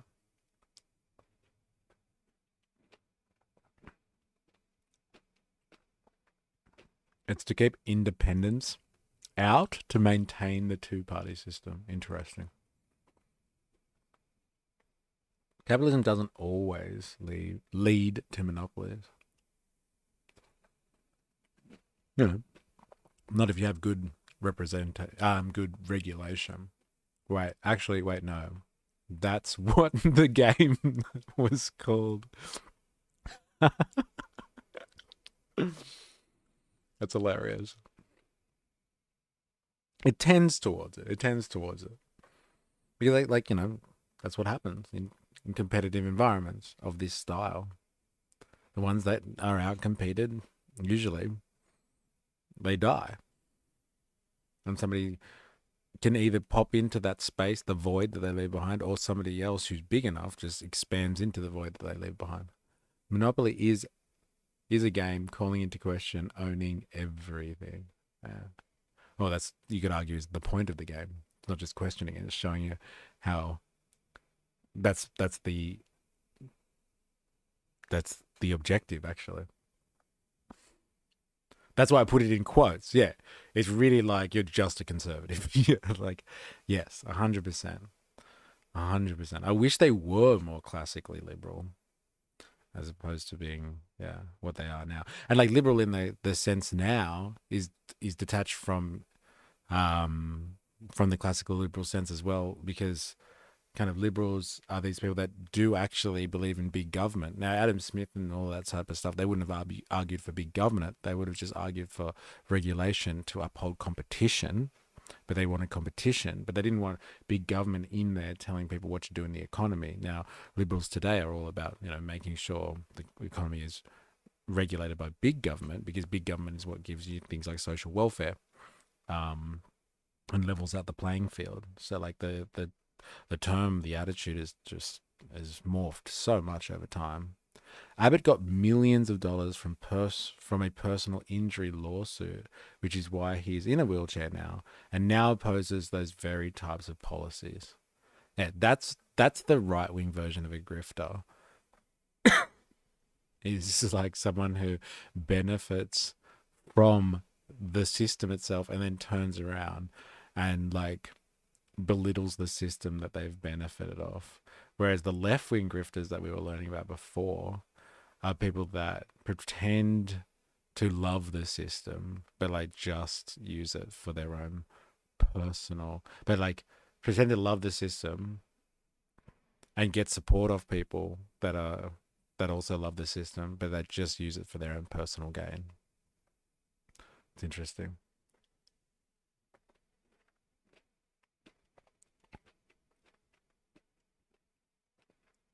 I have no defense. Was invented to teach people bad things about capitalism. It was just turned into a dumb game. The Aussie version of Monopoly is such a lie. Like anyone can just start the game and buy property. Ease up, Monopoly man. That's not how it works. Try the game of life instead. Everybody gets a wife / husband. I haven't played that one. I don't know if that's a reference to something. All dated concepts. Interesting. Very interesting. Who were those other people that you spoke about? Abbott got millions of dollars. I think you mentioned named and shamed other people though.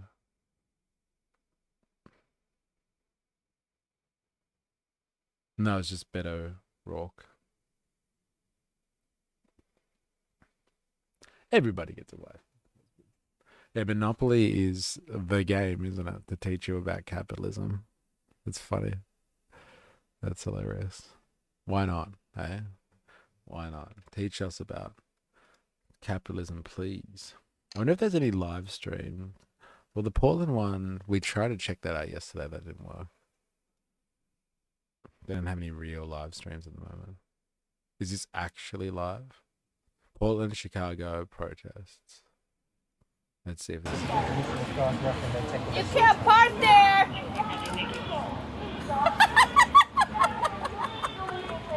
Stream 5. That's a good one, that's a good one. That does look live. You're blocking the driveway! You can't park there!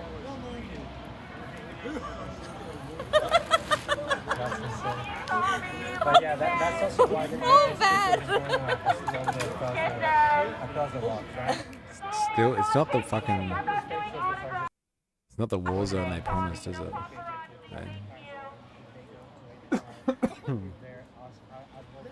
It's definitely not the war zone they promised. Can I park there? Can I park there? Oh, Lord. Hey, I'm walking here. But is it an emergency? But this is not lawful. The only thing Monopoly taught me is whoever is in charge of the bank will just take money to further their own agenda. Yeah. I think that's just a lesson about banking in general, right? When you have an economy of any of any type that uses currency delineated in symbolic money, let's say. So currency, not like barter currency, but like, has a separate form that is there to help people exchange goods and stuff like that. That is detached from the necessity to have something that allows people to exchange goods and becomes a need and a reason in and of itself. And then people start hoarding and using the accumulation of money to help them get more and more power, as opposed to producing more goods or having a better grip on the market to have more power over things. They just hoard money and use money, and that is something that is like as old as there are markets, right? Wherever there's been societies complex enough to have a separate form of money to enable the flow of goods in a market situation, so things can be exchanged properly, or as properly as you can get it. People have just reappropriated the use of that currency to get power. And like the classic example is fucking banks, right? Like they're the worst, man. Banks are, of all the members of a market society, all the different types of capitalists that you can get, banks, man. Alright. Yes, Ari. Like they're the original grifters. And we have you can have 4 seasons in one day. The original grifters. They just take value from people, extract value from beach, people, our beach and from like the economy, from the market. They don't do anything really. We have desert if you go far enough. They use money to make more money. We have it's just this cyclic death trap. We have such great hiking and beautiful greenery everywhere. This sucks. So much for the war zone. Because I just saw, before we started streaming, I just saw this, another post from, what's that guy's name? Nick Shirley, the guy that's, going around documenting trans Tifa taking over America.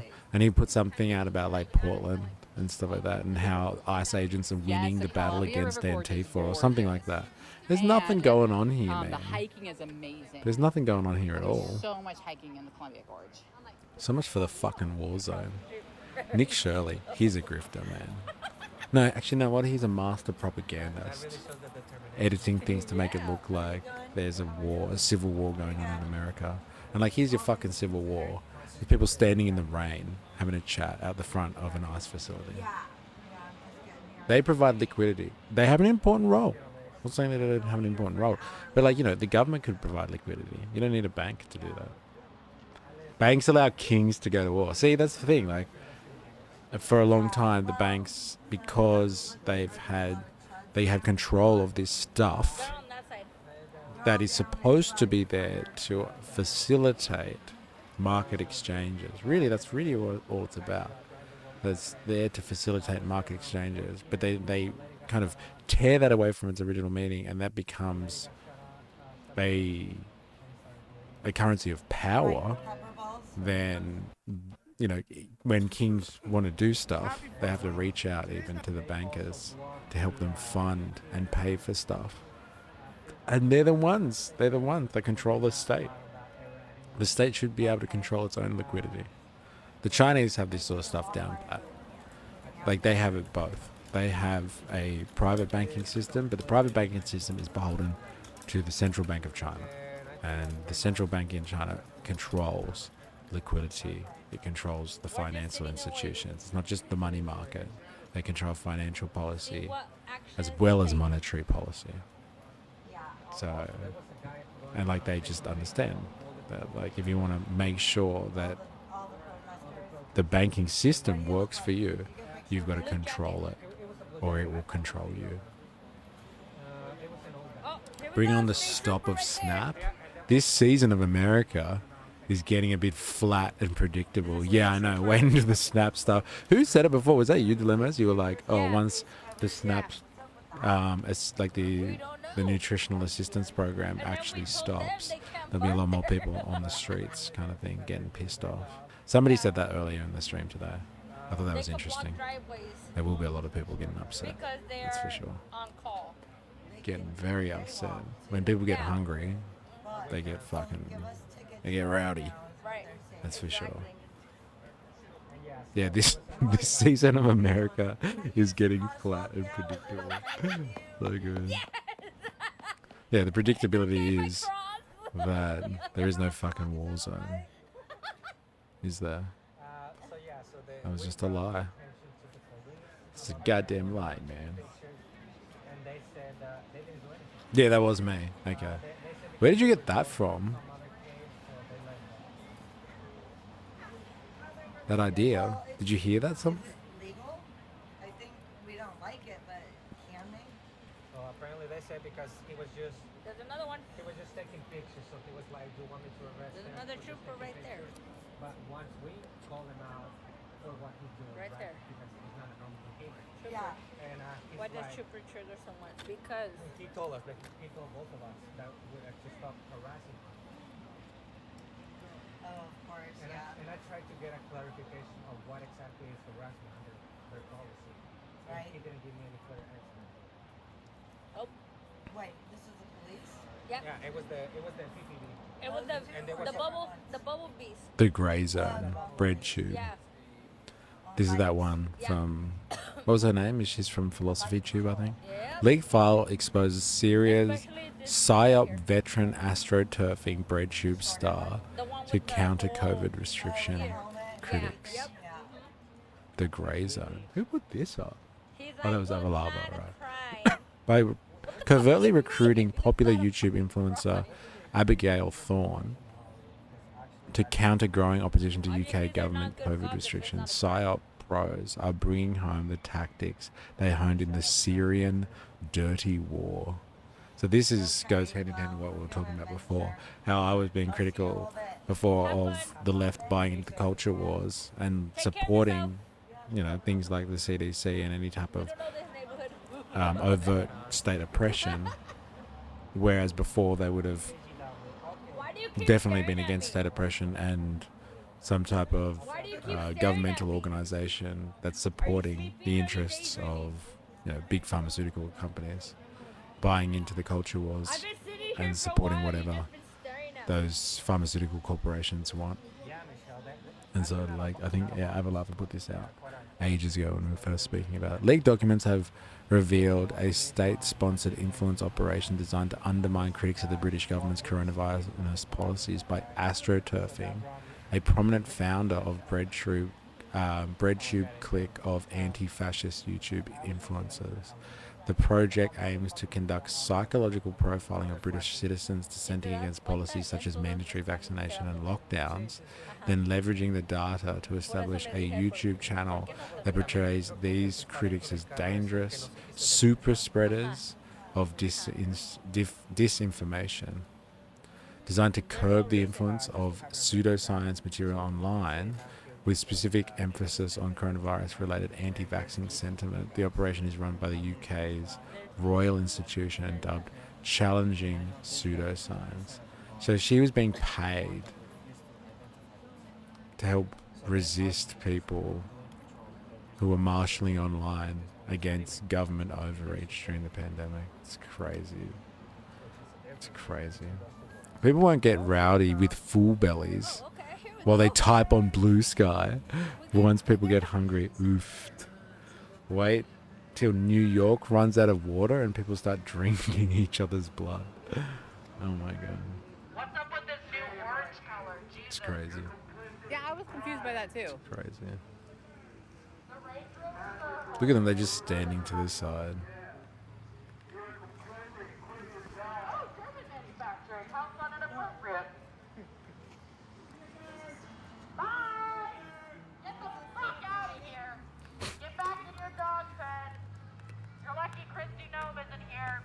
Get the fuck out of here. Do we have mosquitoes? We do have mosquitoes, but we don't have mosquitoes like as bad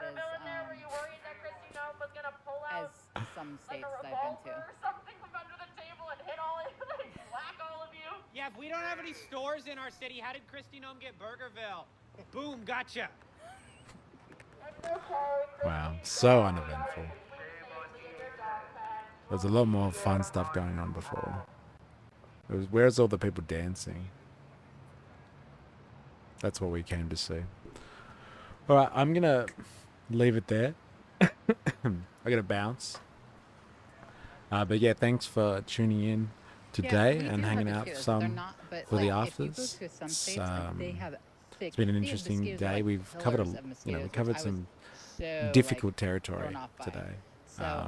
Very we do definitely theory heavy almost, trying to understand what's going on the left in the social media landscape. From a leftist perspective, in the sense that, like, you know, it's self-defeating what's going on. Thanks to a lot of grifters out there, I guess you would say. So yeah, thank you very much for your interactions, and thanks for, like I said, for hanging out for the afters. We will be back on tomorrow. I haven't decided exactly yet if we're going to continue Theory Thursdays every week, but it may be the case that we do like a bit of theory tomorrow. I'll try to make it a lot more palatable, or as palatable as I can. But it's going to be some more theory. Last time we did neoliberalism. And so, like, if you have any ideas of what type of theory that you want me to cover, any type of concepts you want me to cover, within my remit, of course, within my levels of expertise, whatever that means, then, like, you know, just give me suggestions for theory that you want to cover. But I might try and start doing some, you know, more Marxian kind of things so we can understand how capitalism works together, which I think is important. And then we'll be finishing off the week. I think we've got a Far Right Fridays that's being curated again by Jerry Poppins. So it'll be an interesting end to the week. Thanks, been fun today. Missed the tech section, but fun. Yeah, you missed. I think that was really interesting. The stuff about the undersea cables, really, really interesting, because that's the stuff that's holding the surveillance capitalist world together. And, you know, we're integrated with it significantly. So it's important to know how that all works, I guess. But yes, we will be back tomorrow. Thank you very much for everyone for your interactions and chilling in the afters. And yeah, I'll see you tomorrow. Until next time, please remember, I am, you are, we are a mystery. Jerry Poppins is far right by this point. His algorithm is definitely far right by this point. That's for sure. And I'm sure he enjoys it too. I'm sure he enjoys it. All right. See you tomorrow.